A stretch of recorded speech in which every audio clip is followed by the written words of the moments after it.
The wind off the northern plains hit like a fist. Clara Whitmore had forgotten how much she hated Dawson Creek in March. The kind of cold that went straight through wool and found bone. The kind that made your teeth ache and your hope shrivel. She stood on the platform outside the land office with 11 other women, all of them pretending not to measure each other, all of them failing. This was her 7th time. 7th. The number sat in her chest like a stone. 7 platforms in 7 different territories. 7 times watching men walk past her. 7 times packing her single carpet bag and climbing back onto a stagecoach, heading nowhere in particular. "They'll be here soon," said the woman beside her, a blonde girl who couldn't have been more than 19. Her name was Sarah or Susan or something that started with S. Clara had stopped learning names after the 3rd rejection. "Mr. Patterson said there's at least 15 men coming. Good odds, don't you think?" Clara didn't answer. She'd heard about good odds before. The girl kept talking anyway, the way young women did when they were nervous, filling silence with words that meant nothing. "I heard one of them owns half the valley. Another one struck silver last year. Can you imagine? I told my sister back in Ohio, I said, 'Mary, I'm going to marry a man with a future.' That's what I said." "That's nice," Clara said, because the girl seemed to expect something. "How many times have you done this?" The question landed wrong. Clara looked at her, really looked, and saw what she'd already known. Fresh face, clean dress, the kind of hopeful that came from never having your hopes stomped flat. "This is my first time," the girl continued, not waiting for an answer. "I'm a little scared, but mostly excited. My mother said it was dangerous, coming out here alone. But I told her, 'Mother, if I stay in Ohio, I'll end up married to Henry Walcott, and Henry Walcott picks his nose at church.' So here I am." Clara almost smiled. Almost. "What about you?" The girl tilted her head. "Why are you here?" "Because I have nowhere else to go," Clara thought. "Because I'm 31 and unmarried, and my brother's wife made it clear I'd worn out my welcome. Because I spent 8 years caring for my dying parents, and when they were gone, everyone acted like I should be grateful for table scraps." "Same as you," Clara said instead. "Future." The girl nodded like that made sense, then went back to chattering at the woman on her other side. Clara pulled her shawl tighter and studied the street. Dawson Creek wasn't much. A main road carved through mud, buildings that looked like they'd been thrown up in a hurry and might blow over in a strong wind. The land office, a general store, a saloon, a church with a steeple that leaned slightly left. Horses tied to posts. Men in heavy coats moving with purpose or standing in clusters, smoking and talking low. One of them glanced at the platform, then away. Quick, dismissive. Clara knew that look. "Ladies!" Mr. Patterson stepped out of the land office, a thin man with spectacles and the officious manner of someone who enjoyed small amounts of power. "The gentlemen will be arriving shortly. Please remember, this is a respectable gathering. Conduct yourselves with dignity. No unseemly behavior." One of the women laughed, sharp and bitter. "Right, dignified, like cattle at auction." Patterson's face pinched. "Miss Brennan, if you're going to be difficult—" "I'm not being difficult, I'm being honest." "Then perhaps you should wait inside." The woman, Brennan, shook her head but didn't argue further. Clara recognized the expression on her face, the same one she saw in the mirror some mornings. The look of someone who'd run out of fight but hadn't quite figured out how to surrender. The first man arrived 10 minutes later. He came on horseback. A broad-shouldered man in his 40s with a beard going gray and hands that looked like they'd built things. He dismounted, tied his horse, and walked up to the platform with the kind of confidence that came from owning land. Patterson greeted him by name. "Mr. Garrett, good to see you." Garrett nodded, then looked at the women. His gaze moved down the line slowly, assessing. When it reached Clara, it paused for half a second, then continued. That was all it took. Half a second, long enough to register her age, her plain features, the worn fabric of her dress. Long enough to dismiss her. He stopped in front of the blonde girl. "What's your name, miss?" "Susan?" Her voice went high and eager. "Susan Calloway. From Ohio." "You got people here?" "No, sir. Just me. You know how to cook? Manage a house?" "Yes, sir. My mother taught me everything." Garrett looked at Patterson. "I'll speak with this one." Just like that. 60 seconds, and it was done. Susan, Clara had been close, stepped down from the platform, beaming like she'd won something. Maybe she had. 2 more men arrived, then 3 more. The woman beside Clara got chosen. Then another. Then Brennan, who went with a quiet man who looked as tired as she did. By noon, 7 women had stepped down. Clara was not one of them. She'd stopped watching after the 4th pairing, stopped pretending to smile when the men looked past her, stopped smoothing her skirt, or tucking her hair behind her ear, or doing any of the useless things women did when they wanted to be noticed. Miss Whitmore? Patterson stood beside her, his expression carefully neutral, sympathetic almost. That made it worse. There are still a few gentlemen expected, he said. Mr. Haley sent word he might be delayed. And Mr. Mercer, well, Jonah Mercer rarely shows up on time for anything, so don't lose hope. Hope. The word tasted like rust. Of course, Clara said. Perhaps you'd like to wait inside. It's warmer. I'm fine. He hesitated, then nodded and walked away. 3 women remained on the platform. Clara, a rail-thin girl who looked about 16 and kept coughing into her handkerchief, and an older woman with iron-gray hair who stood like a soldier at attention. The older woman caught Clara's eye. This your first time? 7th. Something flickered across the woman's face. Not pity, something harder. Understanding, maybe. 4th for me. Figured I'd try once more before I gave up entirely. What happens after you give up? The woman shrugged. Same thing that happens to all of us. Work until you can't. Hope someone feels charitable. Die alone. Cheerful. Honest. The woman looked out at the street. I was married once. Long time ago.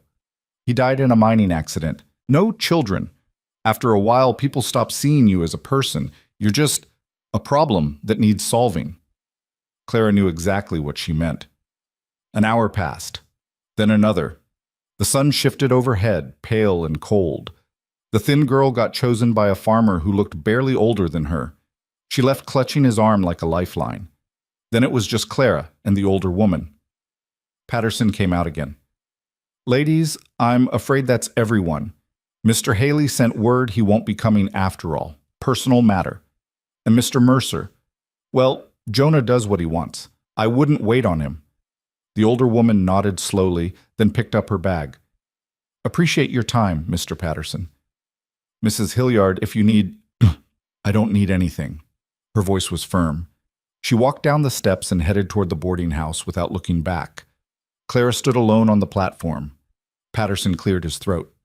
Miss Whitmore, I'm truly sorry. Sometimes it just doesn't... It's fine. There's a stage heading south tomorrow morning. I can arrange passage if... I said it's fine. She wasn't sure why she was angry at him. Patterson hadn't done anything wrong. He'd organized the gathering, same as always. It wasn't his fault she was 31 with a face that men looked through instead of at. Right. He adjusted his spectacles. Well, the boarding house has rooms. Mrs. Hendricks is fair with her rates. Clara nodded. She picked up her carpet bag, lighter than it should have been because she'd sold half her belongings to afford the trip north, and walked down the platform steps. The street felt longer than it had that morning. Every person she passed seemed to know, seemed to see. The woman who wasn't chosen. Again. She was halfway to the boarding house when she heard it. Hoofbeats. Fast. Hard. She turned. A rider came down the main road at a pace that made people scatter. The horse was massive, dark as midnight, and the man on its back rode like he'd been born in the saddle. Dust rose behind him in a cloud. He didn't slow until he was directly in front of the land office, and even then it was barely. The horse reared slightly, hooves striking dirt, and the man swung down before it had fully stopped. He was tall. That was Clara's first thought. Broad through the shoulders, narrow at the waist, wearing a heavy coat that had seen hard use and a hat pulled low. His face was weathered, lined at the corners, stubble shadowing his jaw. 40, maybe. Maybe older. He looked like a man who'd spent his entire life outside, and it hadn't been kind. Patterson hurried out. Mr. Mercer, I didn't think you'd... Got held up. The man's voice was rough, low. He didn't look at Patterson. His eyes moved to the platform, then the street, scanning. They all gone? I'm afraid so. The gathering concluded over an hour ago. Mercer's jaw tightened. He pulled off his gloves, shoved them in his pocket. Damn. If you'd like, I can arrange another. No. He turned, finally looking at Patterson.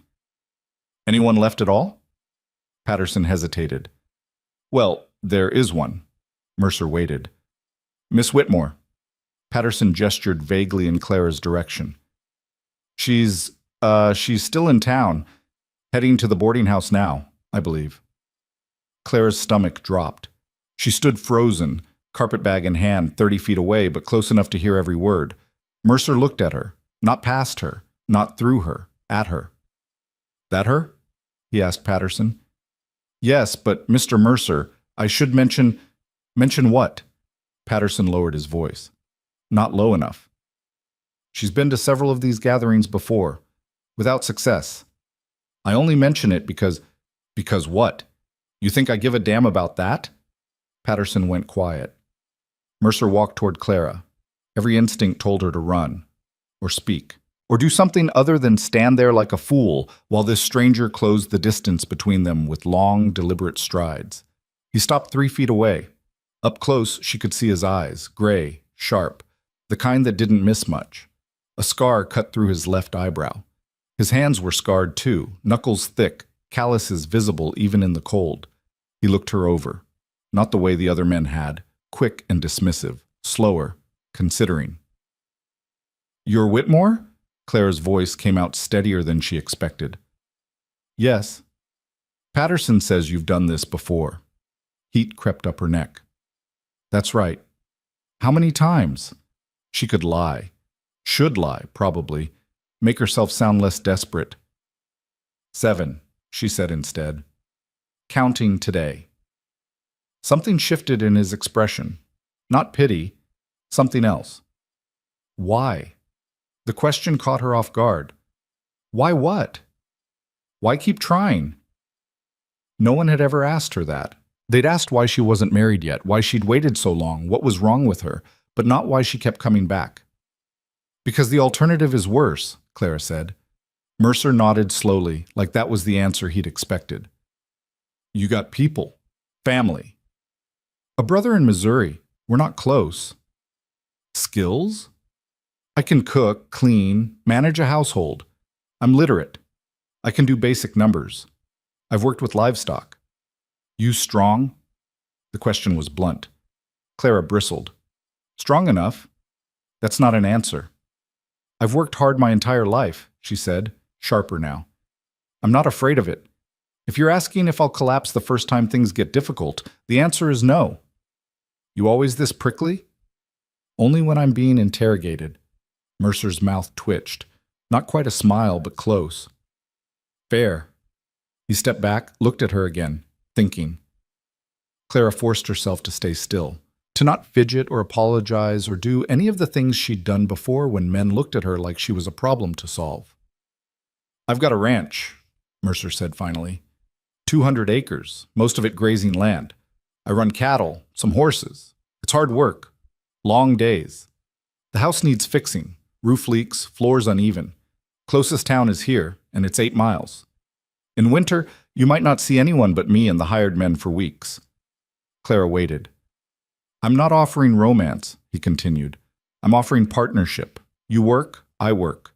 We keep the place running. That's it. That's it? That's it. And if it doesn't work out, then you leave, or I do, no hard feelings. Clara studied him. He wasn't handsome, not in any traditional sense, but there was something solid about him, something that felt real in a way the other men hadn't. Why me? She asked. Mercer tilted his head. Why not? Because I'm 31. Because I've been rejected 7 times. Because there were younger, prettier women on that platform this morning. You think I care about pretty? Most men do. I'm not most men. He looked at her steadily. I need someone who won't break when things get hard. Someone who knows what they're signing up for. You've been through this 7 times and you're still here. That tells me you're stubborn. I can work with stubborn. Claire's throat tightened. She didn't trust this. Didn't trust him. Didn't trust the fact that he was standing here talking to her like she was worth something when everyone else had walked past. "I don't know you," she said. "No, you don't." This could be a mistake. Could be. You could be. She stopped. Dangerous, cruel, worse than being alone. "I could be," Mercer agreed. "So here's what I'm offering. 1 week. You come out to the ranch, see the place, see how we work together. End of the week, you decide. Stay or go. Your choice. And if I go, I'll bring you back to town myself. Pay for your stage fare wherever you want to head next." It was a better offer than she'd gotten in 7 tries. It was also terrifying. Clara looked down at her carpet bag, then back at Mercer, at this man who'd ridden in late and dusty and stopped in front of her like it was the most natural thing in the world. 1 week, she said. 1 week. And I can leave any time.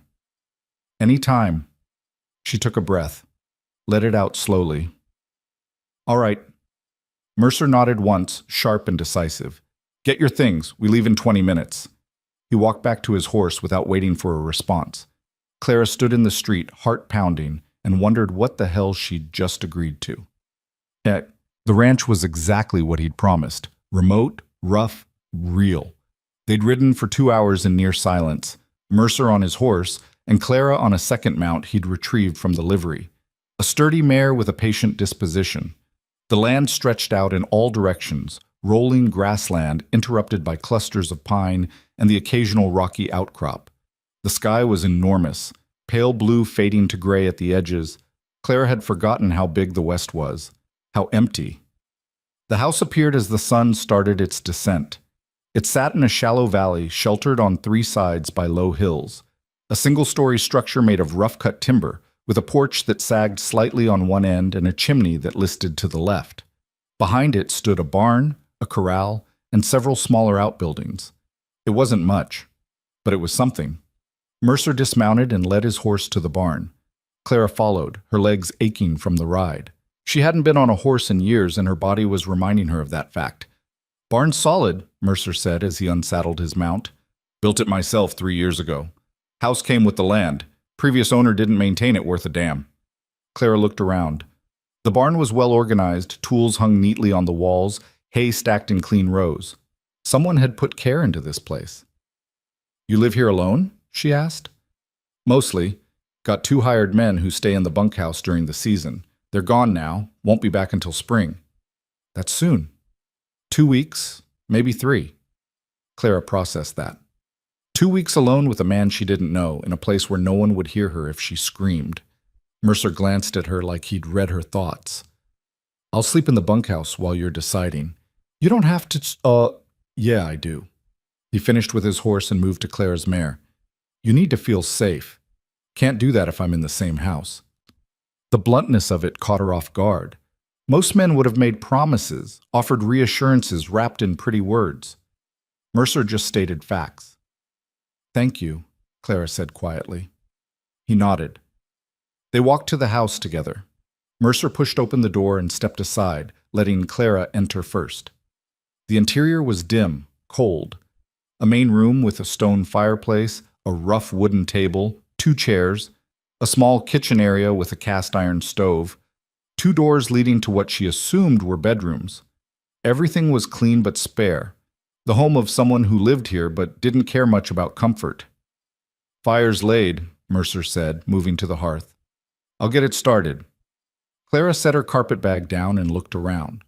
The floor was uneven, just like he'd said. The roof, she could see a stain on the ceiling in the corner. Water damage. "Bedroom on the left is yours," Mercer continued, striking flint. Sparks caught, flames spreading through the kindling.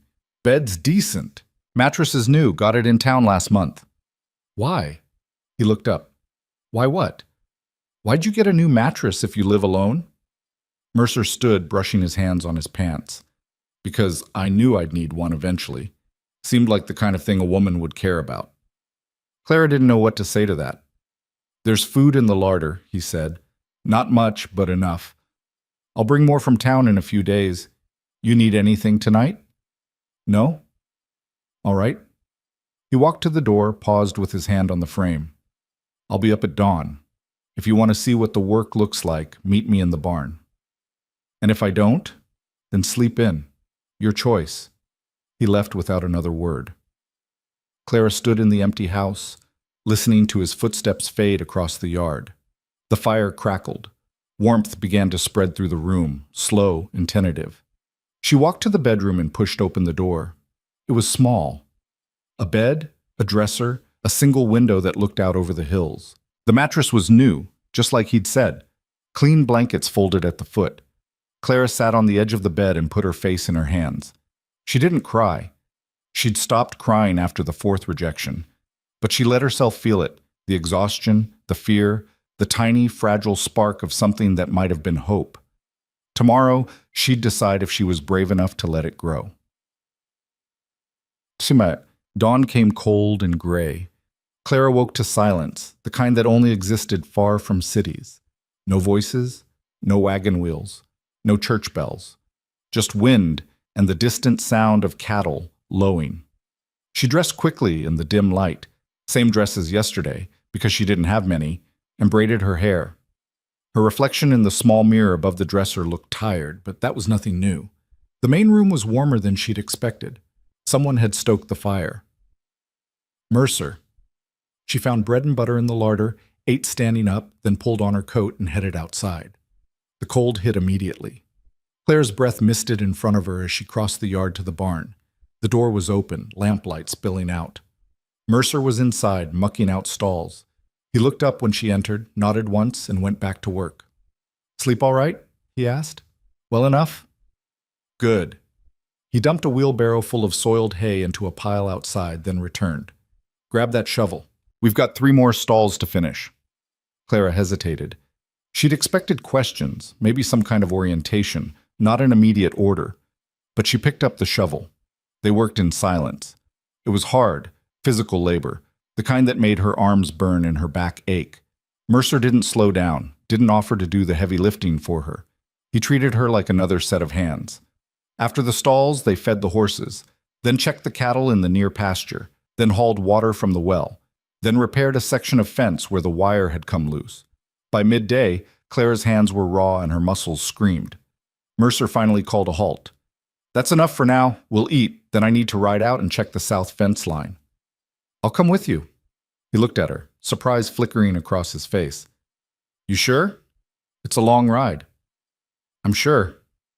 They ate cold beef and bread, drank water from the well, then saddled the horses and headed south. The land changed as they rode, becoming rockier, more rugged. Mercer pointed out landmarks, a creek that ran year-round, a stand of pine where deer sheltered, a ridge that marked the property line. You own all of this? Clara asked. Most of it. Some I lease from the territory. It's not much compared to the big spreads further south, but it's mine. There was pride in his voice. Not arrogance, just the quiet satisfaction of someone who'd built something from nothing. They reached the south fence and found the problem immediately. A tree had fallen during a storm, taking down 20 feet of wire. Mercer swore under his breath. Gonna take all afternoon to fix this. Then we'd better start. They worked until the sun touched the horizon. Claire's hands bled. Her shoulders felt like they might separate from her body. But the fence got repaired.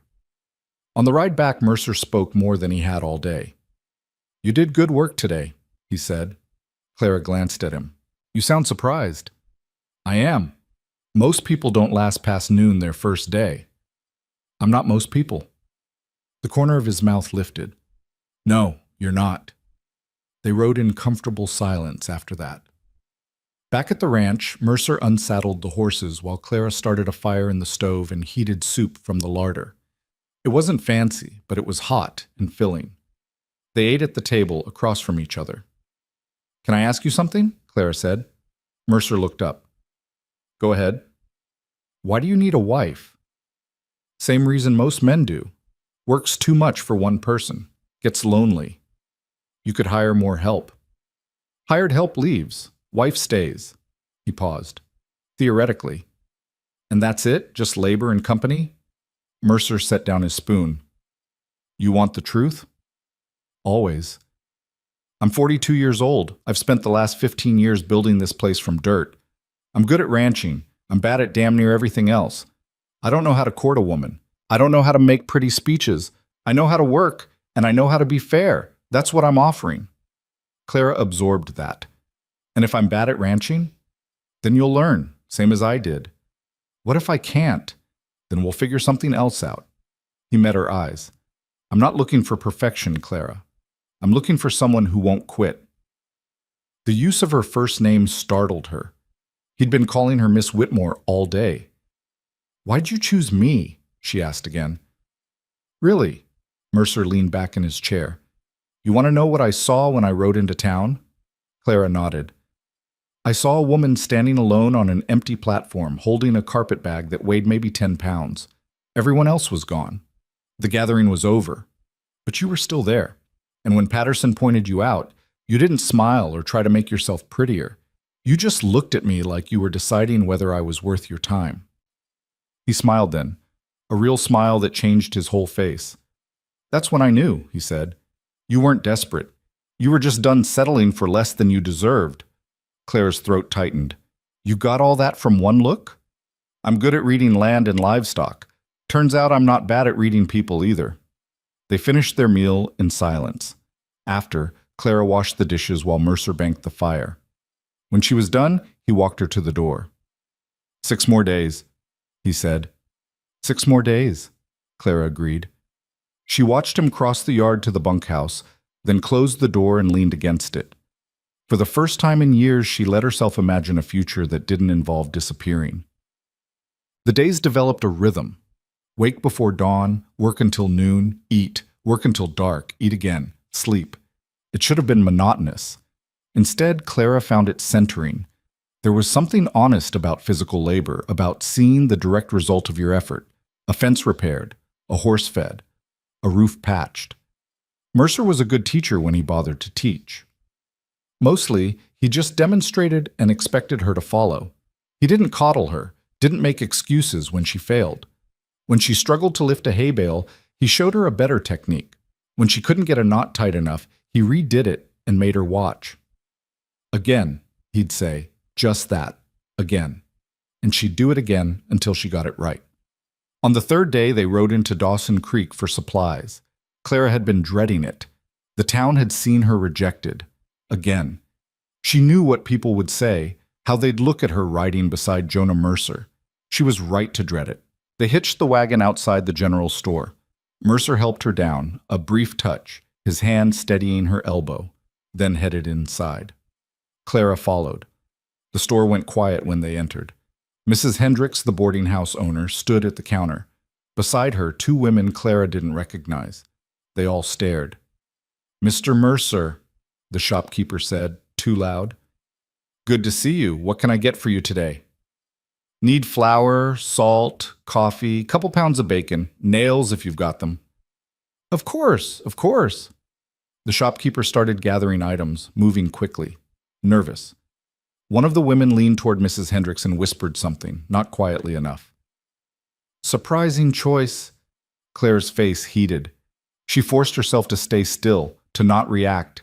Mercer's jaw tightened. He looked at the woman who'd spoken. "You say something, Mrs. Dalton?" The woman flushed. "I was just talking about things that aren't your business."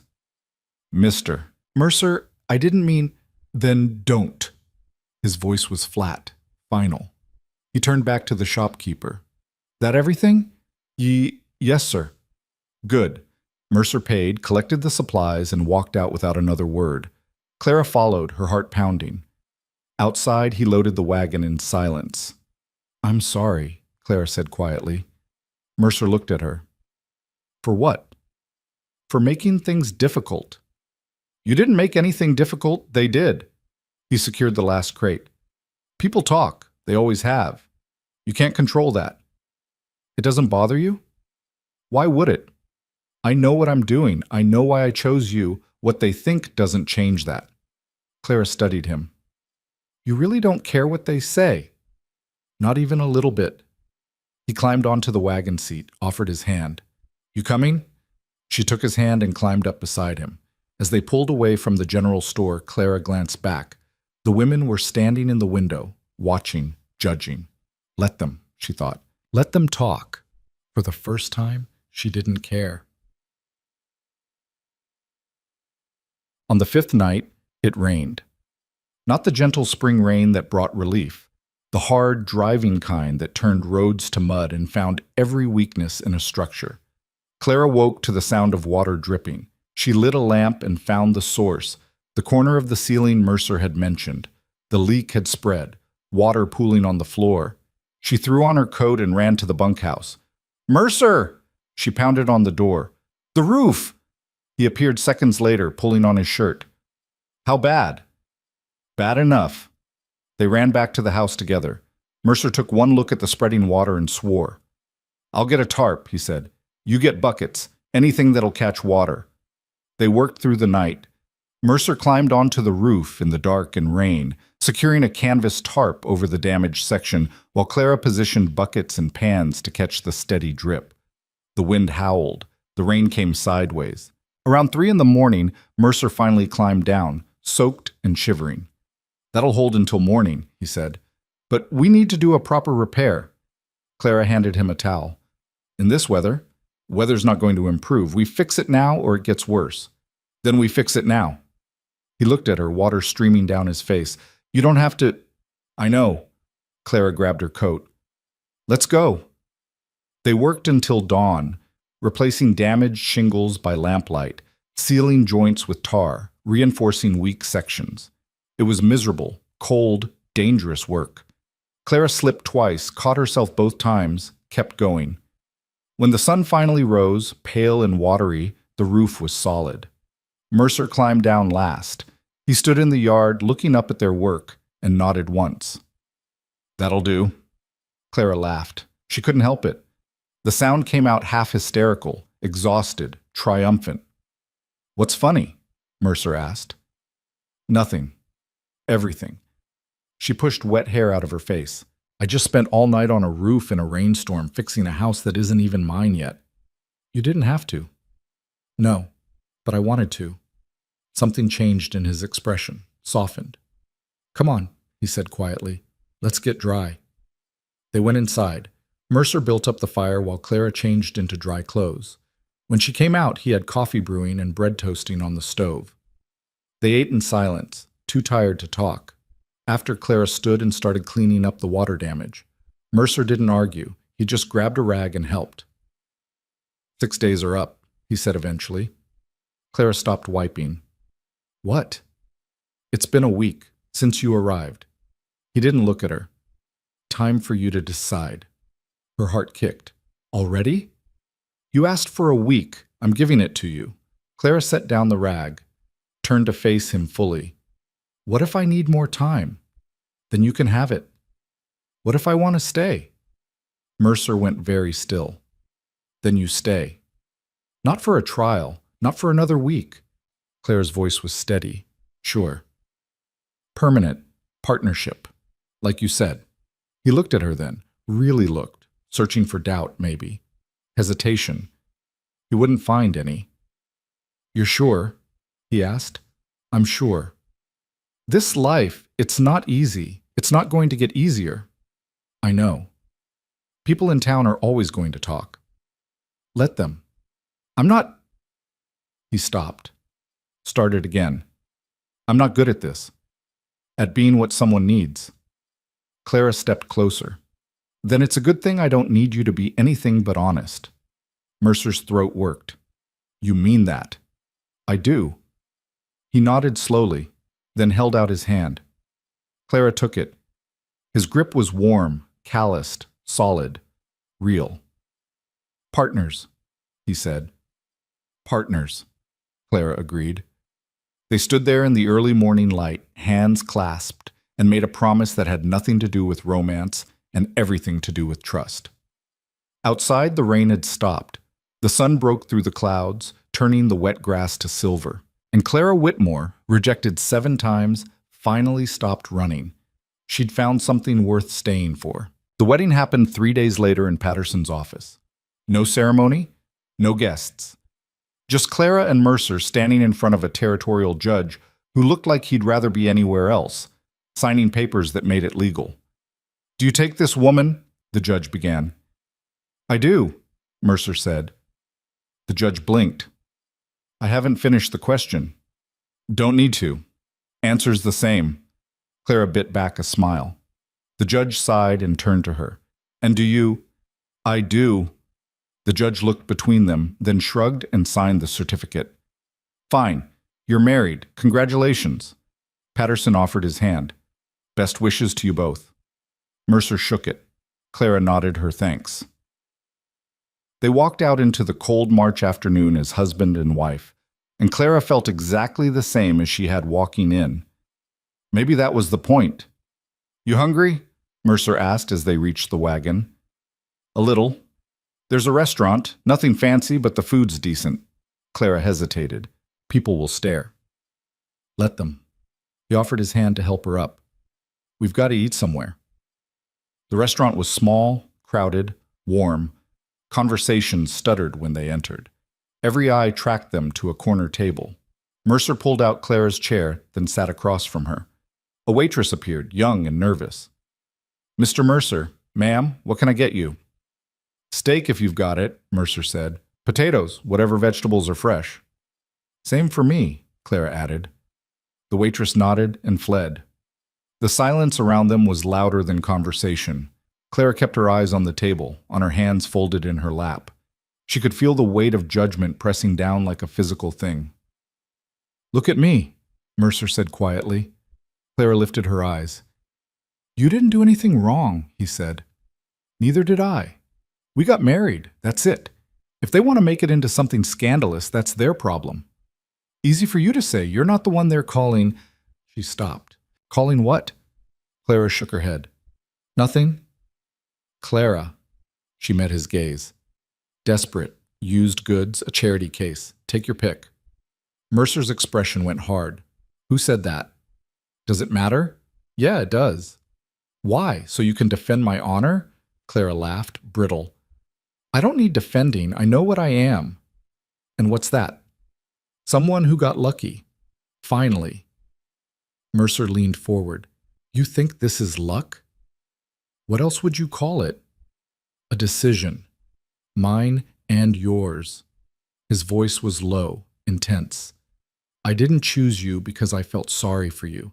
I chose you because you're the only woman on that platform who looked like she could handle this life. And you can. You've proved it. Clara wanted to believe him. Part of her did, but 31 years of being overlooked didn't disappear in a week. Give it time, she said. You might regret it. I won't. You don't know that. Yeah, I do. The food arrived before Clara could respond. They ate in silence, and if Mercer noticed the conversations around them, the whispers, the pointed looks, he gave no sign. Halfway through the meal, a woman approached their table. Middle-aged, well-dressed, with the kind of pinched expression that came from a lifetime of disapproval.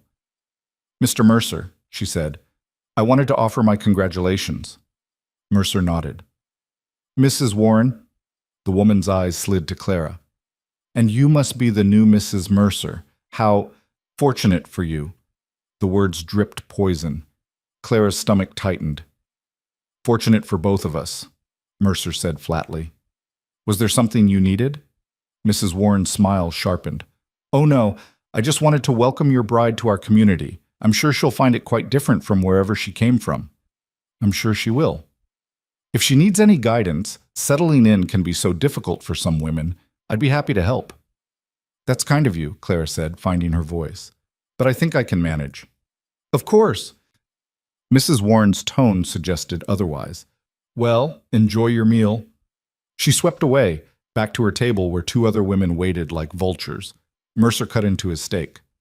Ignore her. Hard to ignore that. She's been bitter since her husband lost half his land in a bad investment. Takes it out on everyone else. He looked up. You handled it well. I didn't do anything. Exactly. Didn't apologize, didn't try to please her. That's what I mean. Clara pushed food around her plate. This is going to be my life now, isn't it? People judging me, waiting for me to fail. Probably. That doesn't bother you? Mercer set down his fork. Clara, I've spent 15 years building that ranch. You know how many people told me I'd fail? That the land was too rough, the weather too harsh, that I was too stubborn to make it work? He smiled without humor. All of them. Every single one. And I'm still here. That's different. How? You're a man. You're allowed to be stubborn. And you're not? Clara thought about that. About the 7 platforms. The 7 rejections. The way she'd kept coming back anyway. Maybe I am, she said quietly. There you go. They finished their meal. Mercer paid, then helped Clara into her coat. As they walked to the door, Clara felt eyes following them. Let them look, she thought. Let them judge.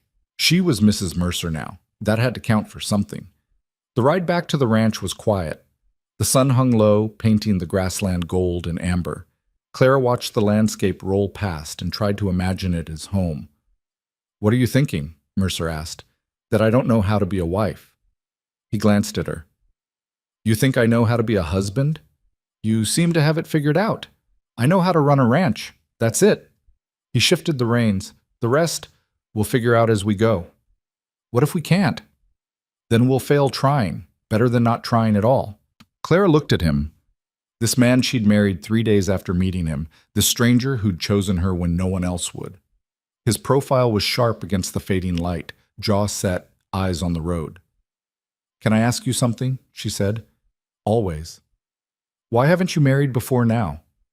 Mercer was quiet for a long moment. I was engaged once. Long time ago. Clara waited. Her name was Elizabeth. We grew up in the same town back in Illinois. Everyone expected us to marry. He paused. Then her father got a better offer. Businessman from Chicago. More money, better prospects. She chose him. I'm sorry. Don't be. She made the right choice. His voice was matter of fact. I had nothing to offer her but hard work and uncertainty. She wanted security. Can't blame her for that. Did you love her? I thought I did. Turned out I loved the idea of her more than the reality. He looked at Clara. She wouldn't have lasted a week out here. And you think I will? I know you will. You already have. Something warm uncurled in Clara's chest. Not quite trust, but close. What happened after? She asked. I left Illinois, came west, found this land and decided it was mine. He smiled faintly. Took me 10 years to prove it. 10 years alone? Mostly. Had partners for a while, but they moved on. Everyone does eventually. He glanced at her. Except you, apparently. I'm stubborn, remember? Yeah, you are. They reached the ranch as darkness fell. Mercer unhitched the wagon while Clara carried supplies into the house. The routine was becoming familiar, the weight of flour sacks, the creak of the door, the smell of wood smoke and dust. Inside, Clara lit lamps and started a fire. Mercer came in carrying the last of the supplies, set them on the table. I'll move my things from the bunkhouse tomorrow, he said. Clara turned from the stove. Oh, unless you want me to wait. No, I mean, we're married. It makes sense. Mercer studied her. You sure? Clara thought about the bedroom she'd been sleeping in alone, about the man who'd kept his distance, who'd slept in the cold bunkhouse to make her feel safe. I'm sure, she said. He nodded. All right then. They ate a simple supper, bread, cheese, leftover beef. After, Clara washed dishes while Mercer sat at the table working on the ranch books. The scratch of his pencil filled the silence. Numbers look good? Clara asked. Good enough. Better than last year. He made a notation. Spring calving should bring in decent money if we don't lose too many. Have you lost many before? Some. It happens. Weather turns, predators, disease. Can't control everything. Clara dried the last plate and put it away. What can you control? Preparation, hard work, how you respond when things go wrong. He looked up. That's all any of us can do. Clara sat across from him. Tell me about the hired men, the ones coming back. Tom and Billy. Good workers. Tom's been with me 3 years, Billy too. They know the land, know the cattle. You'll like them. What if they don't like me? Then they can leave. Mercer's tone left no room for argument. You're the boss's wife. They respect that, or they go. I don't want to cause problems. You won't. They will if they have an issue with you, And that's on them, not you. Clara traced patterns on the table. You keep saying things like that. Like what? Like I matter. Like my presence here makes a difference. Mercer set down his pencil. You do matter. Your presence does make a difference. He leaned back. You want proof? Look around. This place is cleaner than it's been in years. The meals are better. The roof doesn't leak anymore. That's all you. We fixed the roof together. Yeah. Together. That's the point. Clara felt heat rise in her cheeks. I'm not used to this. To what? Being valued. Something shifted in Mercer's expression, softened. Then you've been around the wrong people. Maybe. No? Maybe about it. He stood, gathered his books. I'm heading to the bunkhouse. Need to pack my things for tomorrow. Clara nodded. Mercer paused at the door. Clara? Yeah? You matter, he said quietly. Get used to it. He left before she could respond. Clara sat alone in the warm kitchen and let herself believe it, just a little. The next morning, Mercer moved into the house. He didn't make a production of it, just carried his belongings from the bunkhouse in 2 trips, clothes, books, a few personal items. Everything fit in a single trunk. This it? Clara asked. Never saw the point in collecting things. He set the trunk in the bedroom, their bedroom now. Most of what I need I can make or buy when necessary. Clara looked at the room with new eyes.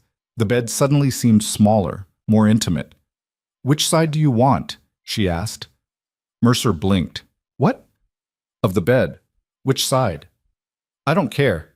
You pick. Clara chose the side near the window. Mercer took the other without comment. They stood there awkwardly, like strangers forced to share space. This is strange, Clara said. Yeah. We'll get used to it. Yeah. Neither of them moved. Finally, Mercer cleared his throat. I need to check the north pasture. You want to come? Clara had never been so grateful for an excuse to leave a room. Let me get my coat. They spent the day riding fence lines, checking cattle, marking repairs that needed doing before the hired men returned. The work was familiar now, the rhythm of it settling into Clara's bones. Around noon, they stopped by a creek to water the horses. Clara sat on a flat rock and ate the bread and dried meat she'd packed. How many cattle do you run? She asked. Right now, about 200 head. Could handle more, but I need better grazing rotation first. What's stopping you? Time, money, manpower. Mercer sat beside her. Everything out here takes longer than you think it will. What's your goal? Long term. He considered. 500 head, better breeding stock, maybe expand into horses more seriously. There's money in good horses. That's ambitious. You think it's too much? No, I think it's smart. Clara looked at the land stretching out around them. This place could support it, with the right management. You've managed so far. Barely, Mercer smiled, but with help, maybe we can do more than barely. Clara felt the weight of that we, the assumption of partnership, of shared future. I don't know anything about breeding stock, she said. You'll learn. I might be terrible at it. Then you'll be terrible at it together with me. I don't know much about it either, Clara laughed. That's reassuring. I'm honest, not reassuring. They finished eating and continued riding. The sun was warm despite the cool air, the sky impossibly blue. Clara found herself relaxing into the saddle, into the silence between them that didn't feel empty anymore. Can I ask you something? Mercer said eventually. Yeah. What happened? Before the platforms, I mean. Why'd you end up there in the first place? Clara had known this question would come eventually. My parents got sick, influenza. I stayed to care for them. For how long? 8 years. My mother first, then my father. She kept her eyes on the horizon. My brother had already moved to Missouri, married, started a family, so it fell to me. And after they died, I stayed with my brother for a while. His wife tolerated me. Barely. Clara's throat tightened. After a year, she made it clear I needed to make other arrangements. She kicked you out. She suggested I find my own path. Her words. Mercer's jaw tightened. That's a hell of a thing to do to family. She wasn't wrong. I was a burden. You were grieving. I was 30, unmarried, no prospects. And Clara looked at him. I'd spent 8 years caring for dying people. When it was over, I didn't know who I was anymore. So you tried the platforms. 6 times before Dawson Creek, 6 different towns, 6 different groups of men looking for wives. She smiled without humor. Turns out being older and plain doesn't help when you're competing with younger, prettier women. You're not plain, Clara snorted. You don't have to lie. I'm not. Mercer stopped his horse, turned to face her. You're not conventionally pretty, I'll give you that. But there's something, I don't know, strong about you, real. That matters more. To you, maybe. To anyone with sense.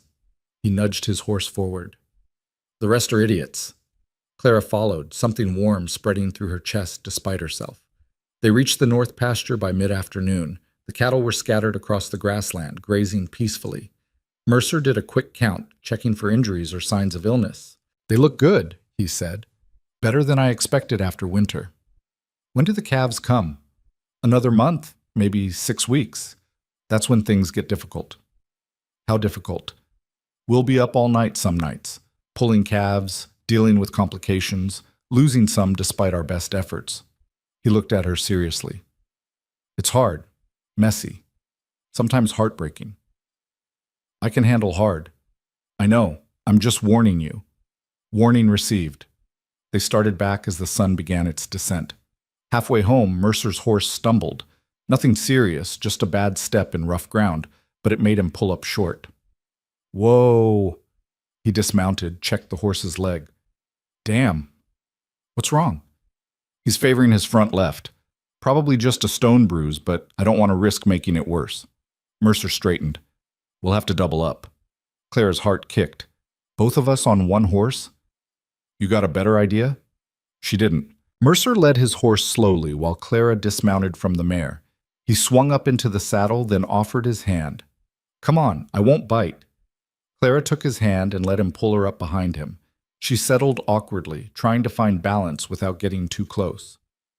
You're going to fall off sitting like that, Mercer said. Hold on. Clara hesitated, then wrapped her arms around his waist. He was solid, warm. She could feel his breathing, the movement of his body as the horse walked. It was more intimacy than they'd shared since the wedding, and Clara didn't know what to do with it. Relax, Mercer said.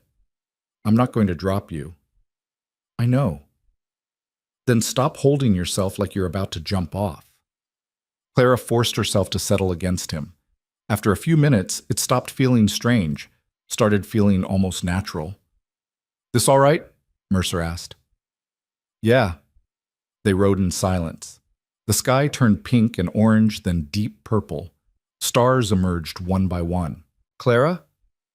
I'm glad you stayed. The words were quiet, almost lost in the sound of hoofbeats. But Clara heard them. Me too, she said. When they reached the ranch, Mercer helped her down, then led both horses to the barn. Clara started supper while he tended to the injured horse. He came in 20 minutes later, washing his hands at the basin. How is he? Clara asked. He'll be fine, just needs rest. Mercer dried his hands. Smells good. What are we having? Stew, nothing fancy. Fancy's overrated. They ate together, talking about the next day's work, what needed fixing before the hired men arrived. The conversation was easy, comfortable. Clara realized she'd stopped measuring her words around him, stopped worrying about saying the wrong thing. After supper, Mercer banked the fire while Clara prepared for bed. She changed in the bedroom, heart pounding at the thought of sharing a bed with him. When she emerged, he was still in the main room, staring into the dying embers. You coming to bed? She asked. Mercer turned. Yeah, just thinking. About what? How different things are now. A week ago, I was alone. Now, he trailed off. Now you're stuck with me. Now I'm not alone. He crossed to her, stopped a foot away. That's not the same as being stuck. Clara looked up at him. In the lamplight, his features were softer, less hard. I don't know how to do this, she said quietly. Do what? Be married. Be this. Neither do I. He reached out, tucked a strand of hair behind her ear. The touch was gentle, brief. But we'll figure it out. You keep saying that. Because I believe it. They stood there, the space between them charged with something Clara couldn't name. Not quite attraction, not quite trust. Something in between. Come on, Mercer said finally. It's late. They went to bed, him on his side, her on hers. A careful distance between them. Clara lay awake listening to his breathing slow and deepen. The bed was warm, warmer than it had been alone. She thought about the day. The ride, the doubled-up horse, the easy conversation over supper. Small things, normal things. Things that felt like the beginning of something real. Clara closed her eyes and let herself hope. The hired men arrived on a Tuesday morning, early enough that Clara was still making breakfast when she heard horses in the yard. She looked out the window and saw two riders approaching, one older, weathered, riding with the easy confidence of someone who'd spent his life in the saddle. The other younger, rangier, with a nervous energy that showed in the way he kept adjusting his hat. Mercer was already outside. Clara watched him greet the men, shake hands, gesture toward the barn. They talked for a few minutes, then all three turned toward the house. Clara's stomach tightened. First impressions mattered. She smoothed her apron, checked her hair, then mentally scolded herself for caring. The door opened. Mercer came in first, followed by the two men. Clara, these are my hired men, Tom Bridger and Billy Walsh. Tom, the older one, pulled off his hat. Ma'am, pleasure to meet you. Billy followed suit, ducking his head. Ma'am. Welcome back, Clara said. I'm just finishing breakfast. You hungry? Tom's eyes lit up. Starving, if you don't mind. Not at all. Sit. The men sat at the table, polite and quiet, while Clara served eggs, bacon, and fresh biscuits. Mercer poured coffee. Food looks good, ma'am, Tom said. Better than what we've been eating on the trail. Trail food's always terrible, Clara said. My father used to say if you could choke it down, that meant you were hungry enough. Tom laughed. Your father knew the truth. They ate, making small talk about the weather, the cattle, what needed doing in the coming weeks. Clara noticed both men treating her with careful respect. Ma'am this, excuse me that. Polite to the point of stiff. After breakfast, the men headed out with Mercer to start work. Clara cleaned up, then went about her own tasks, laundry, bread making, mending clothes that needed it. Around noon, she brought water and leftover biscuits to where the men were working on fence repairs. Tom accepted the water gratefully. Appreciate it, ma'am. Gets hot out here despite the cold. Call me Clara. Ma'am makes me feel ancient. Tom smiled. Clara, then. Billy took his water without making eye contact. He was young, couldn't have been more than 20, and clearly uncomfortable around her. How long have you two worked for Mercer? Clara asked. 3 years for me, Tom said. Billy's been here too. Good man to work for. Fair. That's what I've found. If you don't mind my saying, ma'am, Clara, it's good to see the boss with someone. Place was feeling pretty lonely there for a while. Well, Clara didn't know how to respond to that. Well, I'm here now. That you are. Tom tipped his hat. We best get back to it. Thanks for the water. Clara returned to the house, Tom's words echoing in her mind. Good to see the boss with someone, as if her presence here mattered to more than just Mercer. That evening, they all ate together. Clara, Mercer, Tom, and Billy crowded around the table. Clara had made enough stew for an army, and the men ate like they hadn't seen food in days. Best meal I've had in months, Tom declared. You can cook, Clara. It's just stew. Yeah, but it's good stew. Billy, back me up here. Billy nodded, still not quite meeting Clara's eyes. Real good, ma'am. After supper, Tom and Billy headed to the bunkhouse. Mercer helped Clara clean up. They seem nice, Clara said.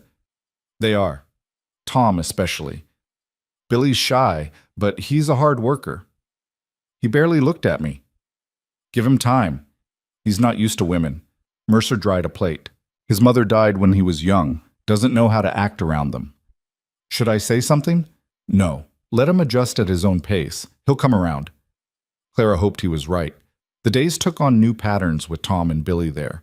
More hands meant more work got done, but it also meant more people to cook for, more voices in the space.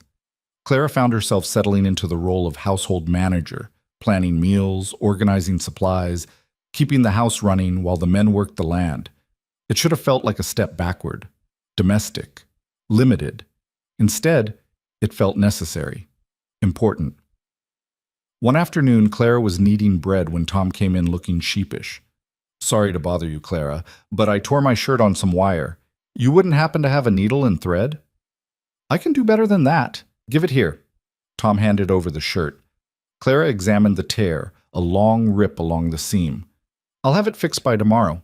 You don't have to. It'll take 10 minutes. Sit down, have some coffee." Tom sat, looking uncomfortable with being waited on. Clara poured him coffee, then settled in a chair with the shirt and her sewing kit. "You're good at that," Tom observed. "Practice. I've been mending clothes since I was 8. Got a lot of brothers and sisters?" "One brother. But my parents were thrifty. We didn't throw anything away if it could be fixed." Tom nodded. "Same with my family. 9 kids. Mama could make a single chicken feed us for 3 days."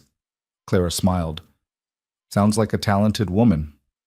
"She was." Tom's voice softened. "Died 2 years back. Miss her every day." "I'm sorry." "That's life, isn't it? People come and go. Best you can do is appreciate them while they're here." Clara finished the repair and handed back the shirt. Tom examined her work. "Better than new." "Thank you, Clara." "You're welcome." After Tom left, Clara sat with the words he'd spoken. People come and go. Best you can do is appreciate them while they're here. She thought about Mercer, about this life they were building together, day by day, task by task. Maybe Tom was right. Maybe appreciation was enough. That night, Clara lay beside Mercer in the dark, listening to the wind outside. "You asleep?" she whispered. "No."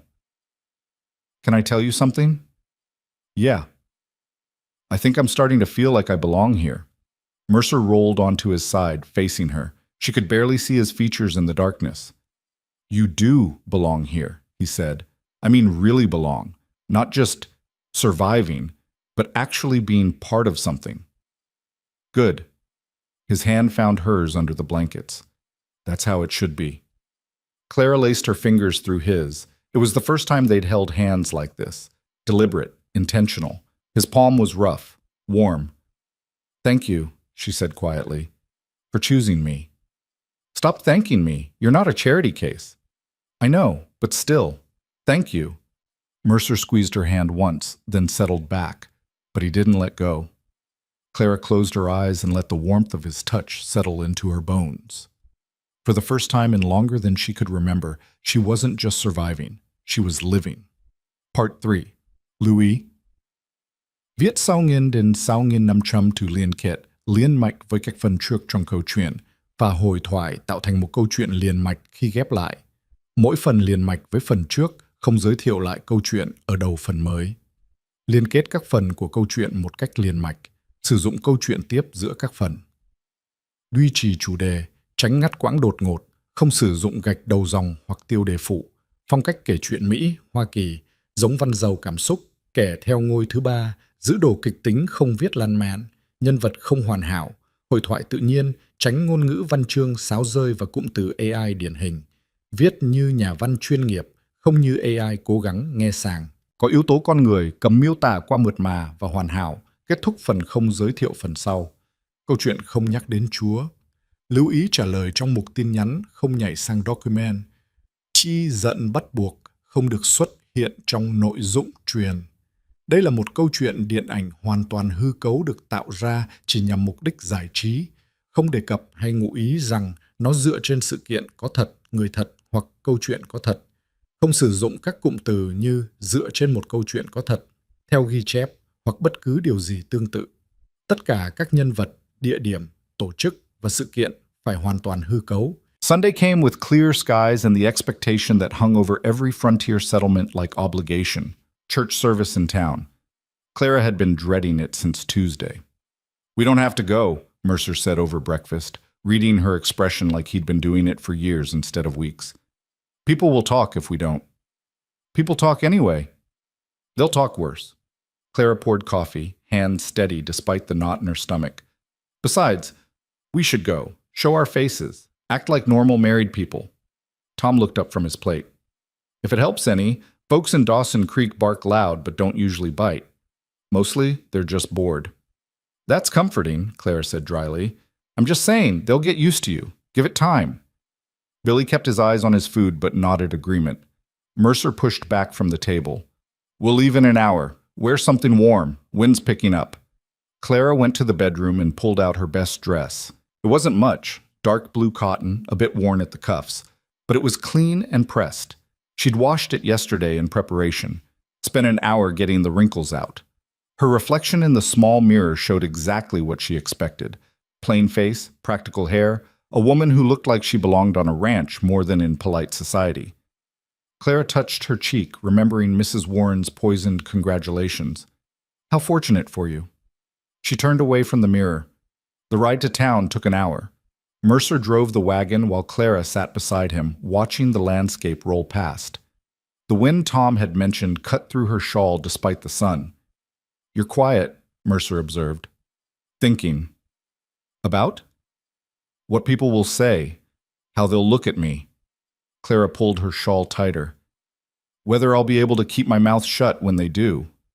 Mercer's lip twitched. You don't have to keep your mouth shut. Yes, I do. You have to live here, do business here. I can't make that harder for you. Clara. He slowed the wagon, turned to look at her fully. I chose you knowing exactly what people would say. If you need to tell someone off, tell them off. I'll back you. Even if it costs you? What's it going to cost me? Mrs. Warren's approval? He snorted. I'll survive. Clara wanted to believe him, wanted to think it was that simple. The church sat on the edge of town, white paint peeling, steeple crooked. Wagons and horses clustered around it like moths to flame. Mercer found a spot and helped Clara down. She could feel eyes on them immediately. They walked toward the church entrance, Mercer's hand light on her lower back. Clara kept her chin up, her expression neutral. Inside, the pews were filling fast. Families, couples, single men standing along the back wall. Mercer led her to a pew halfway up. As they sat, conversations around them stuttered, then resumed at a lower volume. Clara folded her hands in her lap and stared straight ahead. The service started. The preacher, a thin man with a voice that carried, spoke about perseverance, about faith through hardship, about the strength required to build something lasting. Clara tried to focus on the words, but her attention kept drifting to the whispers behind her. Surprised she showed her face. Must be embarrassing. What was he thinking? Mercer's jaw tightened. Clara touched his hand briefly, a silent message. Let it go. After the service, people filed out into the pale sunlight. Clara hoped they could leave quickly, avoid the social gauntlet that always followed. No such luck. Mr. Mercer, Patterson approached, smiling too wide. Mrs. Mercer, good to see you both. Patterson, Mercer said. How are you settling in, Mrs. Mercer? Clara forced a smile. Well, thank you. Wonderful, wonderful. The ranch must keep you busy. It does.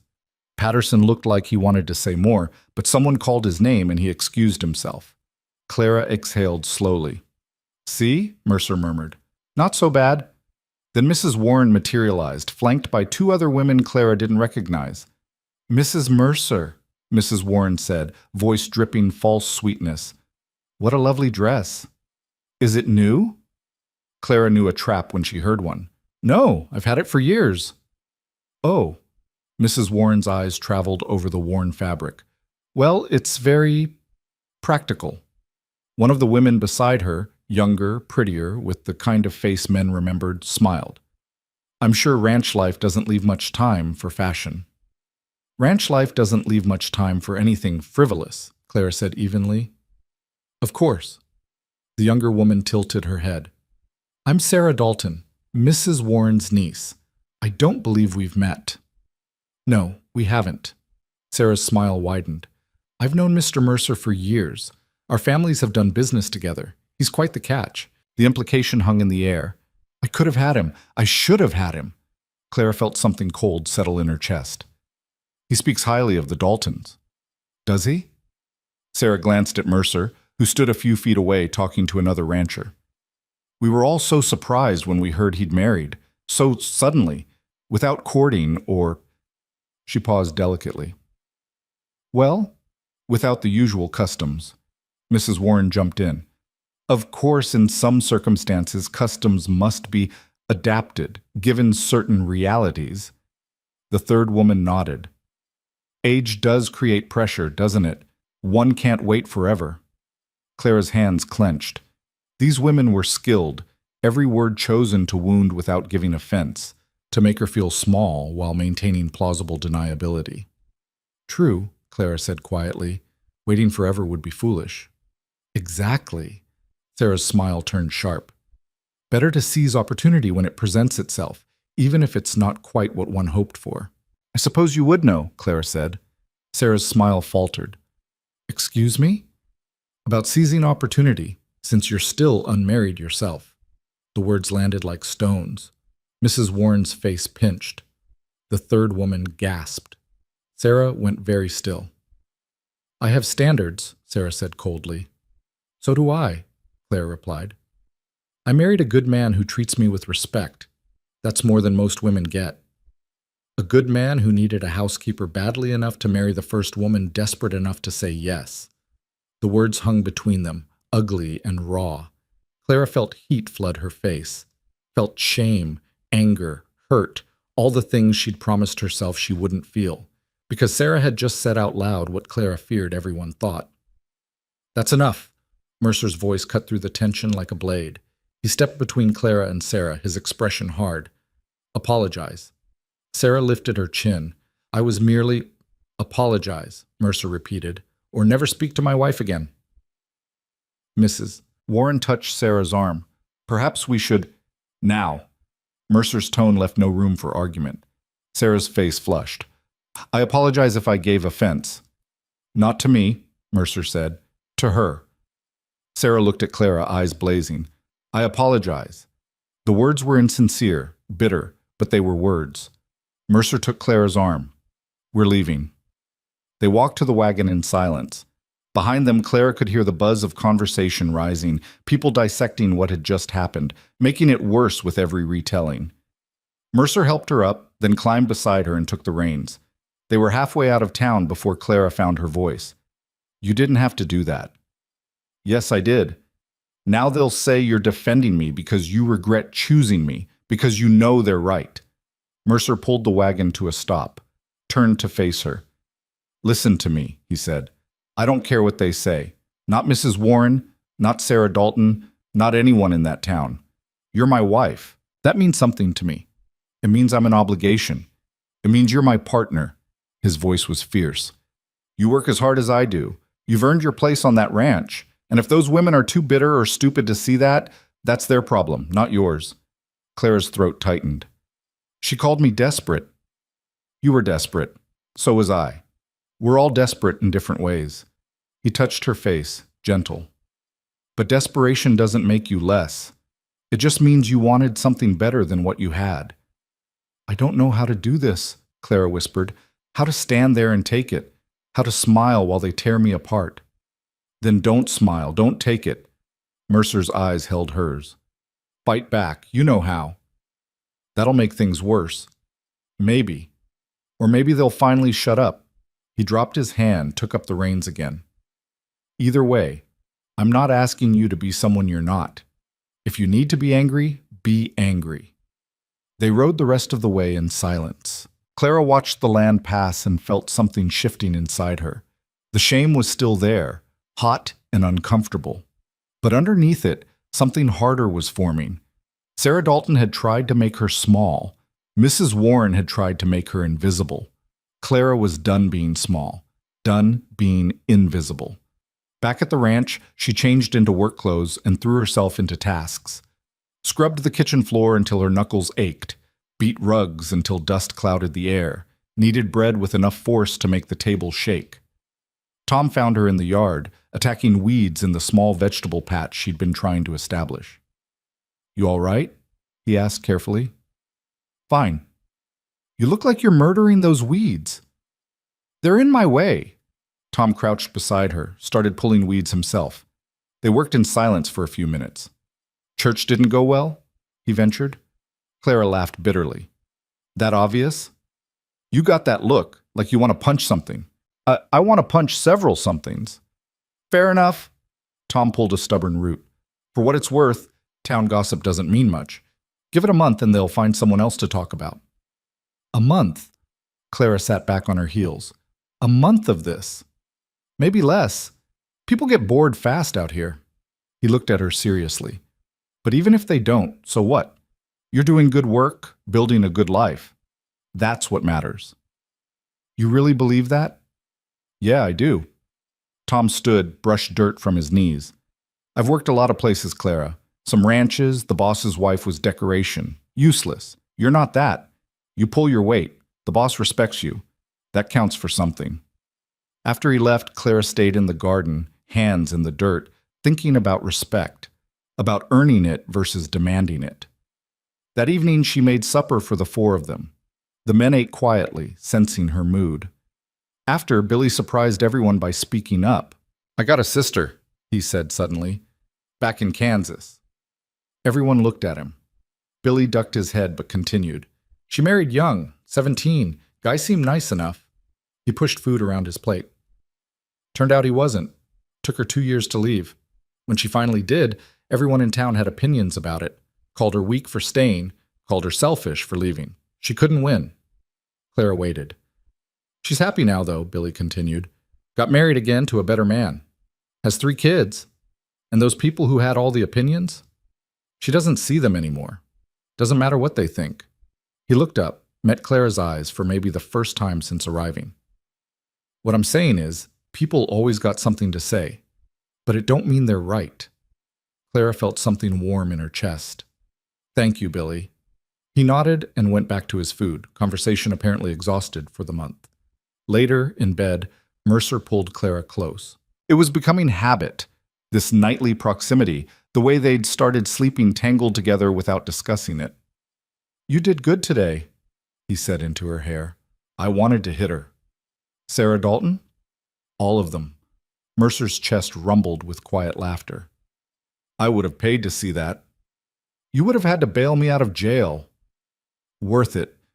Clara turned in his arms, looked up at him in the darkness. Why doesn't it bother you, what they say? Because I know the truth. They don't. His hand traced patterns on her back. They see a desperate woman and a lonely man making a practical arrangement. They don't see what we're actually building. What are we building? Something real, something that works. He paused.